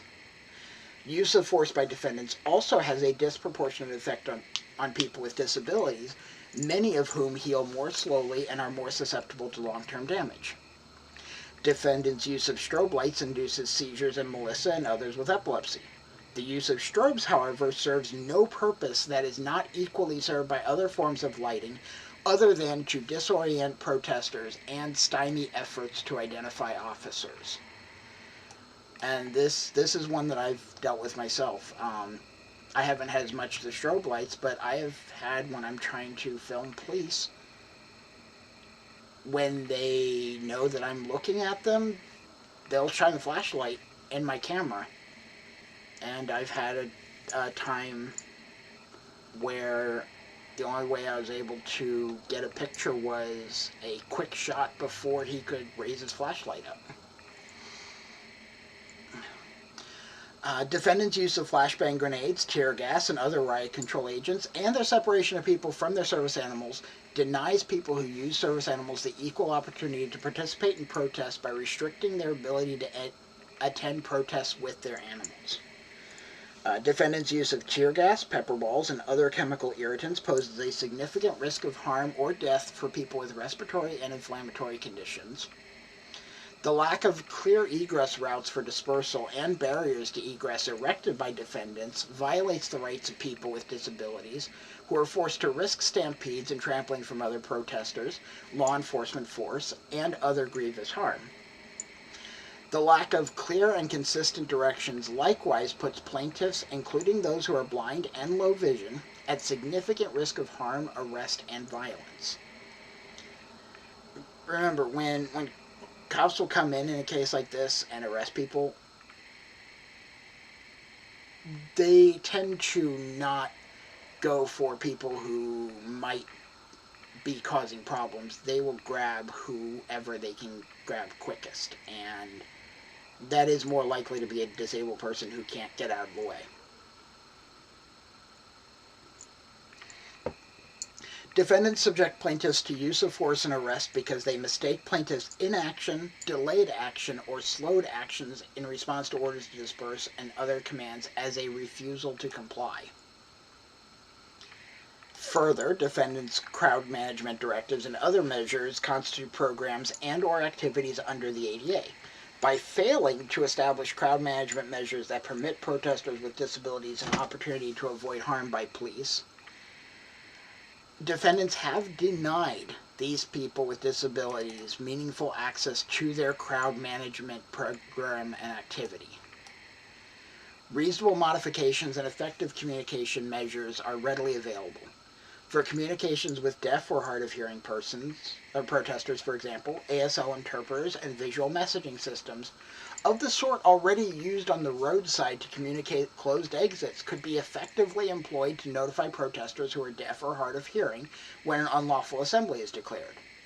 Reasonable modification might also include ceasing the use of certain less lethal weapons and tactics entirely, using them only in circumstances designed to minimize risk to protesters with disability, or providing substantial verbal and visual warning before using the less lethal weapons and tactics.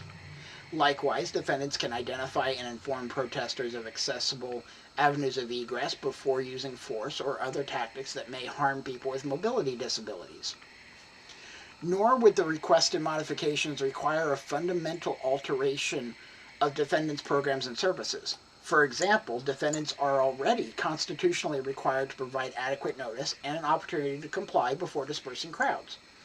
Portland's own policies already require the same, yet they have made no attempt to provide adequate and timely notice to people who are deaf or hard of hearing, denying them the benefits of these policies.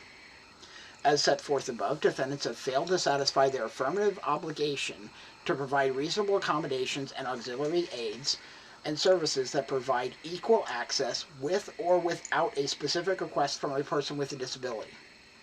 Defendants have also failed to respond to requests for modification and auxiliary aids and services by individual plaintiffs and others. Defendants' failure to provide reasonable modifications and auxiliary aids and services was and continues to be with deliberate indifference and reckless disregard to the rights of people with disabilities.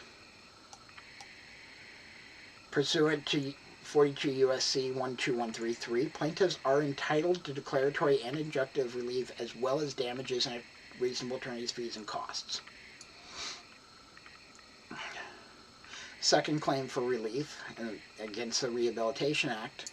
This is against the city, county, mayor, police chief, sheriff, Travis Hampton, Chad Wolf, and Donald Washington, all in their official capacities. Plaintiffs reallege and incorporate by reference each of the allegations up above. Section 504 of the Rehabilitation Act and its implementing regulations provide that no otherwise qualified individual with a disability shall, solely by reason of his or her disability, be excluded from participation in, be denied the benefits of, or be subjected to discrimination under any program or activity receiving federal financial assistance. Despite these requirements, defendants violate Section 504 in multiple ways. A program or activity means all of the operations of a department, agency, special purpose district, or other instrumentality of a state or local government, or the entity of such state or local government that distributes such assistance, and each such department or agency, and each other state or local government entity to which the assistance is extended, in the case of assistance to a state or local government. Section 504 regulations prohibit discrimination by a recipient of federal funds by denying a qualified person with a disability the opportunity to participate in or benefit from the aid, benefit, or service. Section 504 regulations prohibit discrimination by a recipient of federal funds by affording a qualified person with a disability an opportunity to participate in and benefit from the aid, benefit, or service that is not equal to the afforded others. Section 504 regulations prohibit discrimination by a recipient by affording a qualified person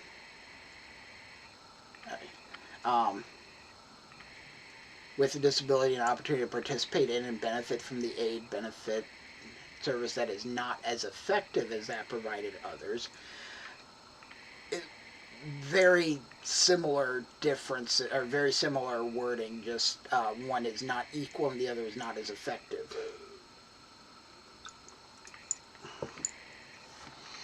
Section 504 regulations prohibit discrimination by a recipient of federal funds by providing significant assistance to an agency, organization, or person that discriminates on the basis of disability and providing any aid, benefit, or service to beneficiaries of the recipient's programs or activity. Section 504 regulations prohibit discrimination by a recipient of federal funds by utilizing criteria or methods of administration that have the effect of subjecting qualified persons with disabilities to discrimination on the basis of disability. Section 504 regulations require that recipients of federal financial assistance shall take appropriate steps to ensure that communication with their beneficiaries are available to persons with impaired vision and hearing. Plaintiffs are otherwise qualified to participate in the services, programs, or activities that are provided to individuals by defendants. All of these defendants receive financial assistance. And through the acts and omissions described above, defendants and their agents and employees have and continue to violate the Rehabilitation Act and the regulations promulgated thereunder by excluding plaintiffs from participating in, denying plaintiffs the benefits of, and subjecting plaintiffs based solely on by reason of their disability to discrimination in defendant services and activities in managing and regulating protests in Portland. Yes, this is very long.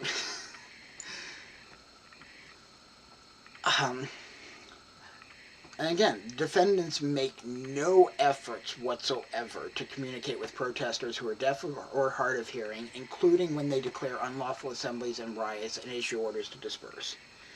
In the same way, defendants discriminate against plaintiffs by communicating about their activities and protests only to protesters who are hearing persons. Defendants' use of bull rushes and other forms of force violate the rights of people with a variety of disabilities, including those with mobility disabilities and those who are blind or low vision. Unlike people without disabilities, plaintiffs are unable to disperse quickly or respond in the same way to other police commands, putting them at significant risk of violence from defendants. Use of force by defendants also has a disproportionate effect on people with disabilities, many of whom heal more slowly and are more susceptible to long-term damage. Defendants' use of strobe lights induces seizure in Melissa and others with epilepsy. The use of strobes, however, serves no purpose that is not equally served by other forms of lighting other than to disorient protesters and stymie efforts to identify officers.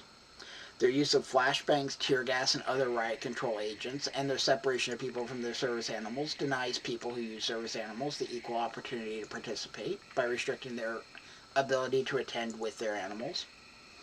Defendants' use of tear gas, pepper balls, and chemical irritants poses a significant risk of harm or death for people with respiratory and inflammatory conditions. The lack of clear egress routes for dispersal and barriers to egress erected by defendants violate the right of people with disabilities who are forced to risk stampedes and trampling from other protesters, law enforcement force, and other grievous harm. The lack of clear and consistent directions likewise puts plaintiffs, including those who are blind and low vision, at significant risk of harm, arrest, and violence. The defendants subject plaintiffs to use of force and arrest because they mistake plaintiffs' inaction, delayed action, or slowed action in response to orders to disperse and other commands as a refusal to comply. Further, defendants' crowd management directives and other measures constitute programs and/or services. By failing to establish crowd management measures that permit protesters with disabilities an opportunity to avoid police harm, defendants have denied those people with disabilities meaningful access to their crowd management program activity. Reasonable modification of effective communication measures are readily available, and are basically, I'm realizing that this is rehashing a lot of what happened with the ADA claims. Defendants identifying and informing protesters of accessible avenues of egress. Being able to use the same roadside signs that we use on the freeway for exit closures.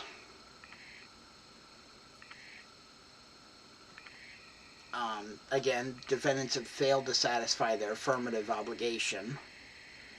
And I really don't know how the city is going to try to justify these failings, because this seems very cut and dry and pretty horrible. Like they say, with deliberate indifference and reckless disregard for the rights of people with disabilities. In this case, these looks like no Section 504 damages are being sought against federal agencies, which I'm not fully sure what that means. I think that's just talking about financial stuff. Third claim for relief, the violation of plaintiffs' free speech rights under the First and 14th Amendments. People with disabilities have participated as attendees, medics, and journalists in protests against police violence, racism, and against other forms of discrimination since the protests began on May 28th. They do constitute constitutionally protected speech and/or conduct. The First Amendment of the Constitution protects plaintiffs' right to engage in their protest-related activities free of federal government suppression or retaliation. First and 14th Amendments of the Constitution protect plaintiffs' right to engage in their protest-related activities free from state and local government suppression or retaliation. As described in this complaint, defendants failed to provide reasonable modification to law enforcement practices at protests to ensure equal access by and equal treatment of plaintiffs as people with disabilities during protest-related activity. Defendants, for example, regularly fail to communicate orders to disperse from protest-related activity in a manner that people with disabilities can readily understand, and regularly fail to provide sufficient time or means for people with disabilities to comply with orders to disperse from protest-related activity. Furthermore, defendants treat plaintiffs less favorably than others because they are people with disabilities who dare to engage in protest-related activity and request reasonable modifications. And they routinely use excessive force against people with and without disabilities, including plaintiffs, who engage in protest-related activity, thus creating a frightening and dangerous war zone environment that presents heightened danger for people with disabilities. In other words, even if people with disabilities aren't directly impacted by the police, which has been me for a lot of my on-the-ground coverage, just being there is dangerous for me. Defendants' actions would deter a reasonable person of ordinary firmness from participating in protest-related activity. I shouldn't have to say, this is dangerous for me, but I'm still going to do it. Defendants' actions have in fact deterred participation in protest-related activity by plaintiffs and others. I'm one of them that a number of times I've had to take a step back, and figure out how to protect myself from the police. It's never, for me, it's never been protecting myself from protesters. It's always protecting myself from the police. While some people with disabilities continue to regularly engage in protest-related activity, others have stopped going, and others have been too fearful to engage at all because of police violence. Defendants' actions are at least substantially in retaliation for plaintiffs' constitutionally protected participation in protest-related activity, including for their involvement in protests challenging law enforcement violence, discrimination, and other misconduct, and for their requests of reasonable modification. Remember, we're talking about where Melissa has said numerous times, I have epilepsy, please stop shining that that strobe light in my face. And then that one officer targets her 8 times. Defendants' actions have chilled plaintiffs' exercise their First and 14th Amendment rights to engage in protest-related activity. They also violate First and 14th Amendments because they suppress constitutionally protected protest-related activity but are not narrowly tailored to any compelling government interest, which is the standard that courts use to determine when it is okay to abridge a constitutional right. There has to be a compelling government interest. And you tailor it to how narrowly you can do that while still providing for the issue that the government needs to take care of. Defendants do not enhance plaintiffs' compliance with dispersal orders or promote public safety when they fail to provide reasonable modifications that would allow plaintiffs to understand and comply. Instead, they only increase confusion and disorder when plaintiffs are unable to comply. Defendants' use of excessive force against people who are protesting police brutality only fuels public anger, intensifies the need for protests, and makes the public less safe. And defendants' disparate treatment of people with disabilities who engage in protests does not even have a lawful and rational basis. Federal courts have inherent authority to grant injunctive relief to direct compliance of the federal government and individual federal officers with the First Amendment. And then we go into, looks like a number of individual counts of the violations of the First and 14th Amendment. The first one is against the city, Ted Wheeler, Chief Lavelle, the county, Sheriff Reese, and the individual local officers. As a Monell claim, which is, I have to go and look up the specifics to it because Monell claims don't come up very often because they're hard to prove. But it's basically a city being liable for instead of, oh, we made a mistake in not following the law, this is a case of we have institutionalized not following the law, such as in this case they're probably going to talk about the lack of policy and the refusal to create a policy. The local defendants have a policy, practice, and custom of the First and 14th Amendment violations described in this complaint. The policy, practice, and custom is so widespread that officials at all levels of the local defendant agencies, including the individual local defendants, were aware of and deliberately indifferent to the violations and or ratified the violations and or actively participated in the violations and or ordered others to participate in the violations. Plaintiffs and others repeatedly provided the local defendants direct notice of the First and 14th Amendment violations and the harm they were causing. Because of this notice, and because of the widespread nature of the violations and the obviousness of the resulting harm, local defendant officials at all levels, including the individual local defendants, knew or should have known of the need to train and supervise those under their control to prevent the violations, but they repeatedly failed to provide such training and supervision.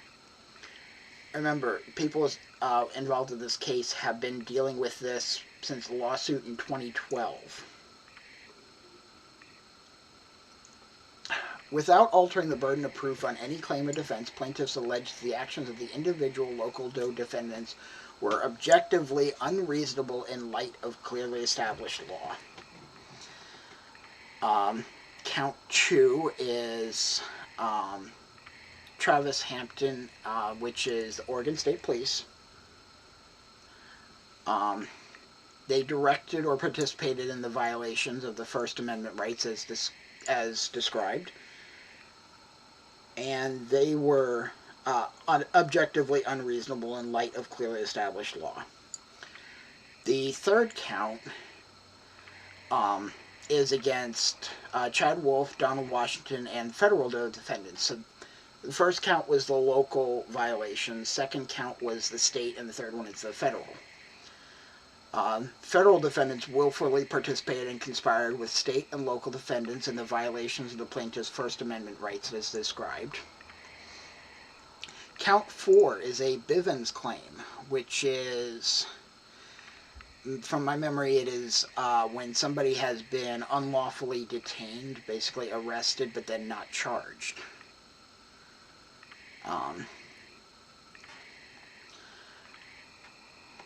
And this one is against Chad Wolf, Donald Washington, and federal defendants, so this is another federal charge. Plaintiffs' claim against the individual federal defendants arise under the Bivins v. 6 Unknown Named Agents of Federal Bureau of Narcotics, which is commonly known as a Bivins claim. The individual federal defendants acting under color of federal authority, meaning they were acting like they were doing lawful orders, but they weren't, actively participated in the First Amendment violations described in this complaint and or were aware of and deliberately indifferent to the violations and or ratified the violations, actively participated and or ordered others to participate in the violations. The violations are so widespread and the resultant harm so obvious that the individual federal defendants who supervise others, including defendants Wolf and Washington, knew or should have known of the need to train and supervise those under their control to prevent the violations, but they repeatedly failed to provide such training or supervision. Without altering the burden of proof on any claim or defense, plaintiffs alleged the actions of the individual federal defendants were objectively unreasonable in light of clearly established law. And remember also, we have found that federal agents that were sent out here, a number of them weren't even properly trained for crowd control. Should not have been out here in a law enforcement type position from the federal government.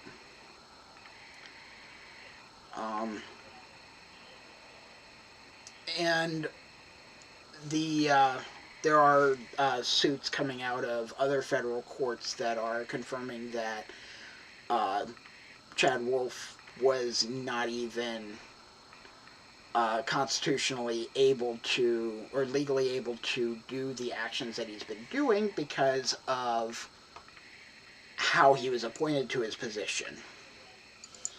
So those are going to be other issues that will probably come up in the actual court cases. I have the fourth claim for relief. Violation of plaintiff's right to be free from unlawful seizure and excessive force under the 4th and 14th Amendments of the Constitution. Remember the 14th Amendment, I believe that one is the one that federal constitutional rights also apply to the states. Fourth Amendment, or First Amendment is the freedom of speech. Fourth Amendment is the unlawful seizure and excessive force. So the Fourth Amendment to the U.S. Constitution protects plaintiffs' rights to be free from unlawful seizure and use of excessive force by the federal government, and the Fourth and 14th Amendments protect plaintiffs' rights to be free from unlawful seizures and use of excessive force by state and local.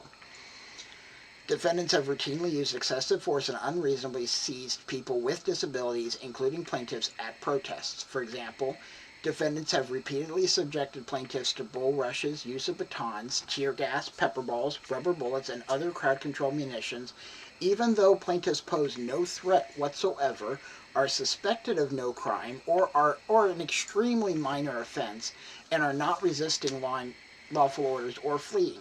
Indeed, many are actively trying to comply. Likewise, defendants' use of strobe lights triggers epileptic seizures in those with photosensitive epilepsy, but serves no law enforcement purpose other than to disorient protesters and stymie identification of officers.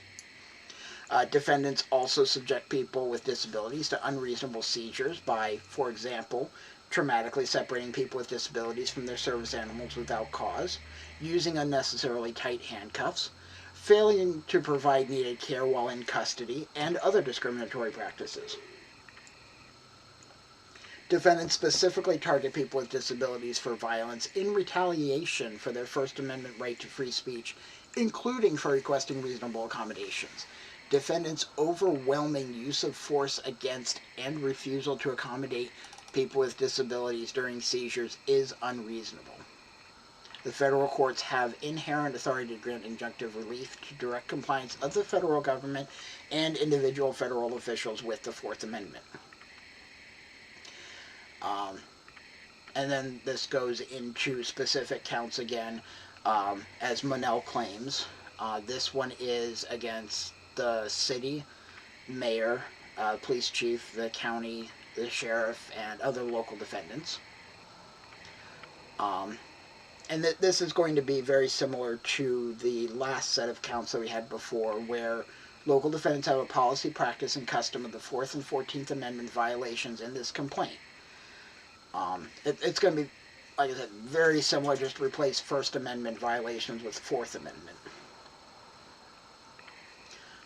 Plaintiffs and others repeatedly provide local defendants direct notice of the 4th and 14th Amendment violations and the harm they were causing. Local defendant officials at all levels knew or should have known of the need to train and supervise those under their control to prevent the violations. They repeatedly failed to provide such training or supervision. The second count is towards Travis Hampton, which is on the state level for the Oregon State Police. And then the third count is for federal defendants, Chad Wolf and Donald Washington. Then there is a fourth count, which is the Bivins Claim for Fourth Amendment violation against the federal defendants. And again, individual federal defendants acting under color of federal authority actively participate in the Fourth Amendment violations.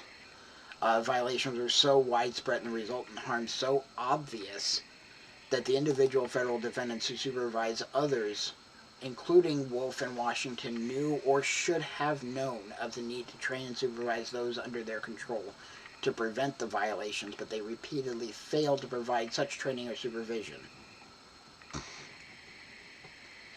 And then we have the fifth claim for relief, which is Fifth Amendment. And this one is, the Fifth Amendment claim here looks to be against the federal defendants in particular. And then the 14th Amendment towards the state and local. Defendants systematically deny due process to people with disabilities, including plaintiffs and others. Defendants have a policy, practice, and custom of not providing sufficient notice to people with disabilities to allow them to disperse or an opportunity to otherwise comply with lawful police orders before subjecting them to violence and arrest. For example, defendants do not give people with mobility-based disabilities adequate time to disperse, and defendants do not give people who are deaf or hard of hearing any notice on the need to disperse. Their failure to provide due process is not narrowly tailored to any compelling government interest. Failing to notify people of the need to disperse, not providing sufficient time to do so, and then brutalizing people for their failure to comply only fuels public anger, intensifies the need for protests, and makes the public less safe. And then again, federal courts have inherent authority to grant injunctive relief. And then again, we go through the Monell claims like we had on the other two allegations. This one on the local defendants, that they have a policy, practice, and custom of the 14th Amendment violations described. And it's so widespread that officials at all levels of local defendant agencies were aware and deliberately indifferent to.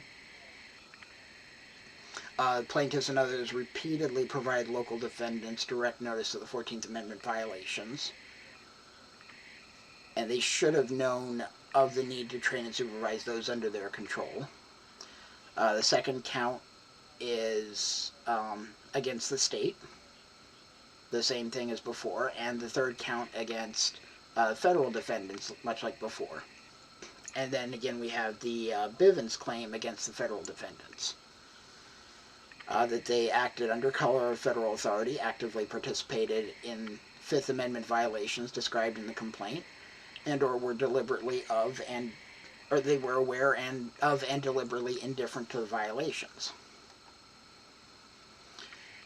And we have the sixth claim for relief. Right to equal protections under the 5th and 14th Amendments of the Constitution. Defendants' policies, practices, and customs substantially burden people with disabilities in the exercises of their fundamental rights of freedom of speech to be free from unreasonable seizures and excessive force and to procedural due process. For example, defendants communicate orders to disperse and declarations of unlawful assembly or riot only to people who hear, denying protesters who are deaf or hard of hearing the ability to comply with defendants' orders before being subject to force and arrest. Unlike people who hear, people who are deaf or hard of hearing are therefore not provided the notice required by the 1st, 4th, 5th, and 14th Amendments, and are subjected to uses of force and unreasonable seizures to which people who hear are not subjected. Defendants know that people with disabilities are participating in the ongoing protests as members of the community, medics, and press. Defendants know that their current tactics disproportionately harm people with disabilities. They have been told too many times by too many people to claim otherwise. Their response has evinced a callous disregard for the rights of people with disabilities, consistently telling people with disabilities that if they cannot handle law enforcement tactics, including violence, that they should not be out protesting at all. This indicates institutional animus towards people with disabilities. Moreover, defendants have specifically targeted people with disabilities for violence in retaliation for exercising their 1st and 14th Amendment rights, including exercising the right to free speech by requesting reasonable accommodations, further demonstrating animus against people with disabilities. Defendants' actions do not survive strict scrutiny because they are not narrowly tailored to serve a compelling government interest. Defendants have no interest in discriminating against people with disabilities, targeting them, and denying them their constitutionally protected rights. And then, again, we go through the different counts for the Monell claim. The first one against the city,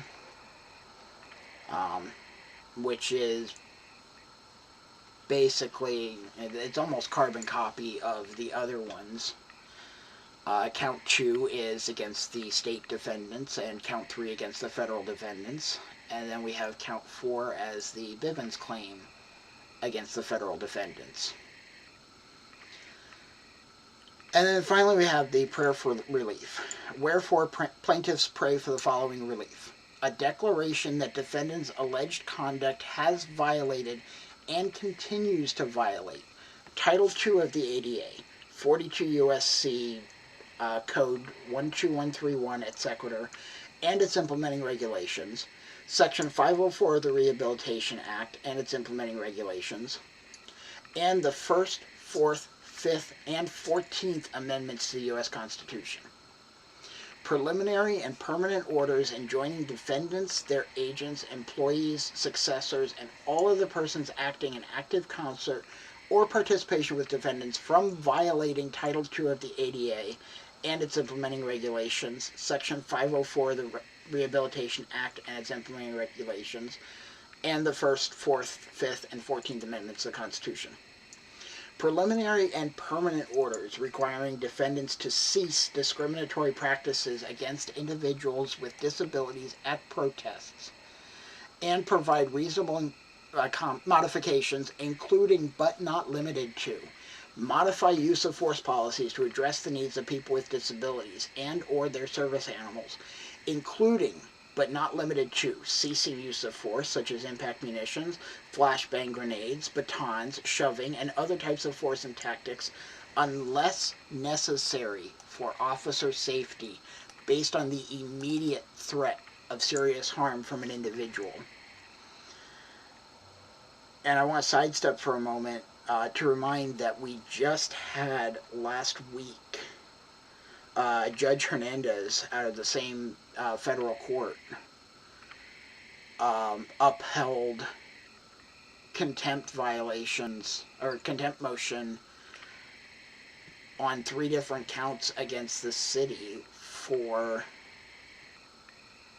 using force in situations where there was not an immediate threat of harm to officer safety. 2 of them were attributed directly to Officer Brett Taylor. The 3rd one, we don't know who for certain it was.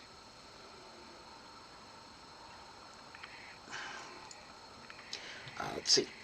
Use the least amount of force possible against people with disabilities and their assistants, interpreters, sighted guides, and or service animals. Cease using chemical munitions that negatively affect people with respiratory and inflammatory disabilities and that negatively affect service animals, and remove remaining residue from areas where used. Remember, we had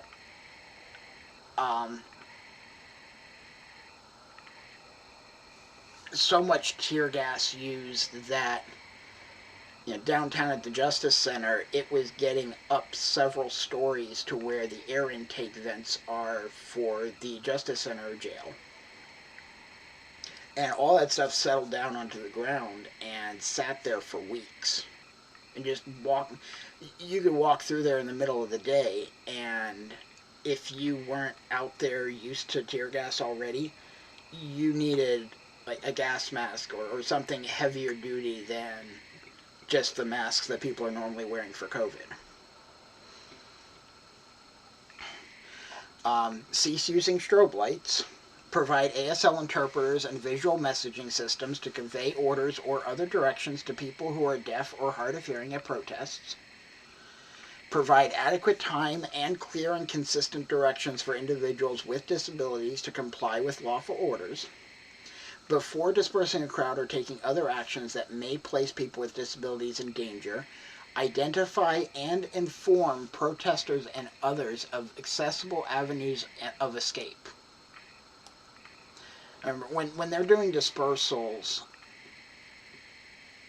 at that point they're really not worried about arresting people unless they can point out this person is doing this thing wrong and it's serious enough to warrant an arrest on the spot. If it's minor stuff, just let them go. You just want them gone from the scene.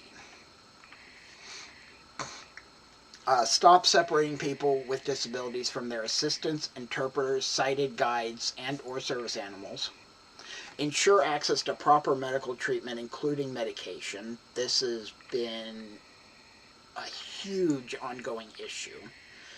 Cease practices that aggravate people's psychiatric disabilities or trigger PTSD responses, such as misgendering people, refusing to house people in defendants' custody according to their gender identity, subjecting people to unnecessary body searches, and or refusing to use staff of a different gender to carry out body searches when requested, and award compensatory and punitive damages as may be allowed under the laws set forth above.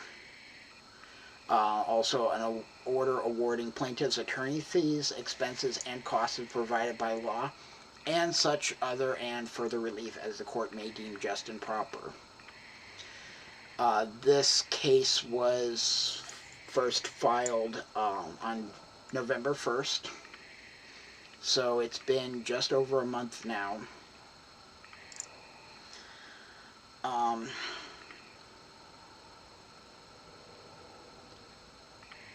And there is definitely a lot of traffic that's been happening with this particular case that I'm going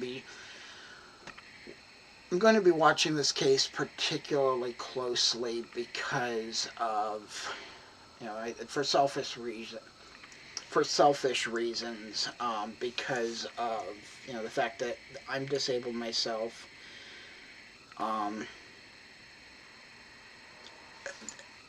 These issues have had an effect on me and have definitely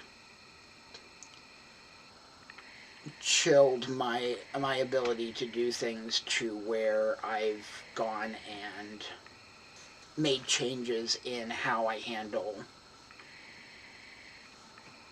my work with reporting. To begin with, when I was out in the early days, I'd be out at night and things were so chaotic, so many, flashbangs, pepper balls, people running and screaming. It triggered my own disabilities bad enough that I would end up, home for a week, beating myself up that I wasn't able to be on the ground like everybody else, while I'm scrambling to get gear to try to protect myself. My first night out recording, it was just me and a stick with a GoPro, and then the next time I was out, I had a helmet with press markings on it to try to identify. I'm not out here as a protester, I'm not doing anything that the police should see as even remotely at risk to them. And I say that knowing that the vast majority of protesters are not doing illegal acts. And the ones that are, most of them are very minor things. But this happened time and again, and as I've kept saying, I never had fear of protesters doing anything to hurt me. It was always the cops that I was worried about. My biggest fear is, or was exactly what happened to Juniper in this.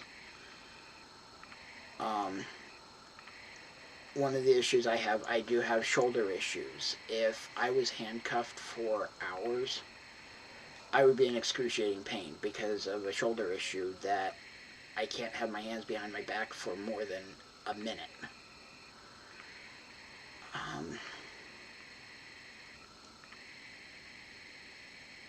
The idea of being arrested, not having my walker, not being able to keep my balance, arms forced behind me,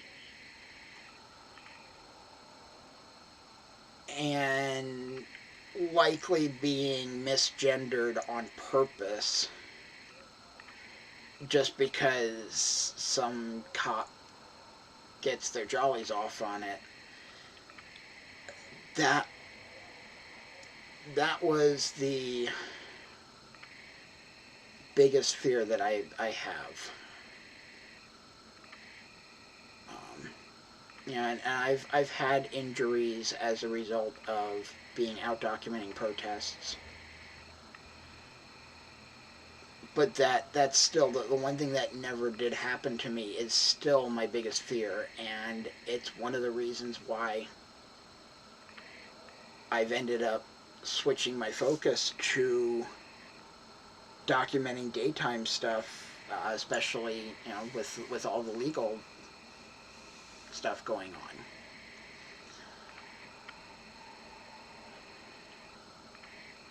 So, but yeah, I know this has been 2.5 hours now, and those of you who have been here for this and are putting up with me through this whole thing, I thank you very much for the time that you've spent here. If you want to, I would definitely appreciate if you'd be able to hit the subscribe button. I do want to try to get up to enough subscribers that I can get a dedicated URL for the channel here. Make it easier to find later. If you do want to do some financial support, which, you know, I definitely appreciate it, but I know a lot of people, you know, a lot of people need help. A lot of people are not able to help, and I can totally understand that. If you're able to, Venmo, Cash App, they're both Raindrop Works PDX. If you go to our website, Raindrop Works, you know, there's articles and such there that we've been working on. Feel free to read up and share. Let other people know what all's going on here. In the meantime, I'm going to go ahead and let you all go, and take care. Be safe. Or be dangerous.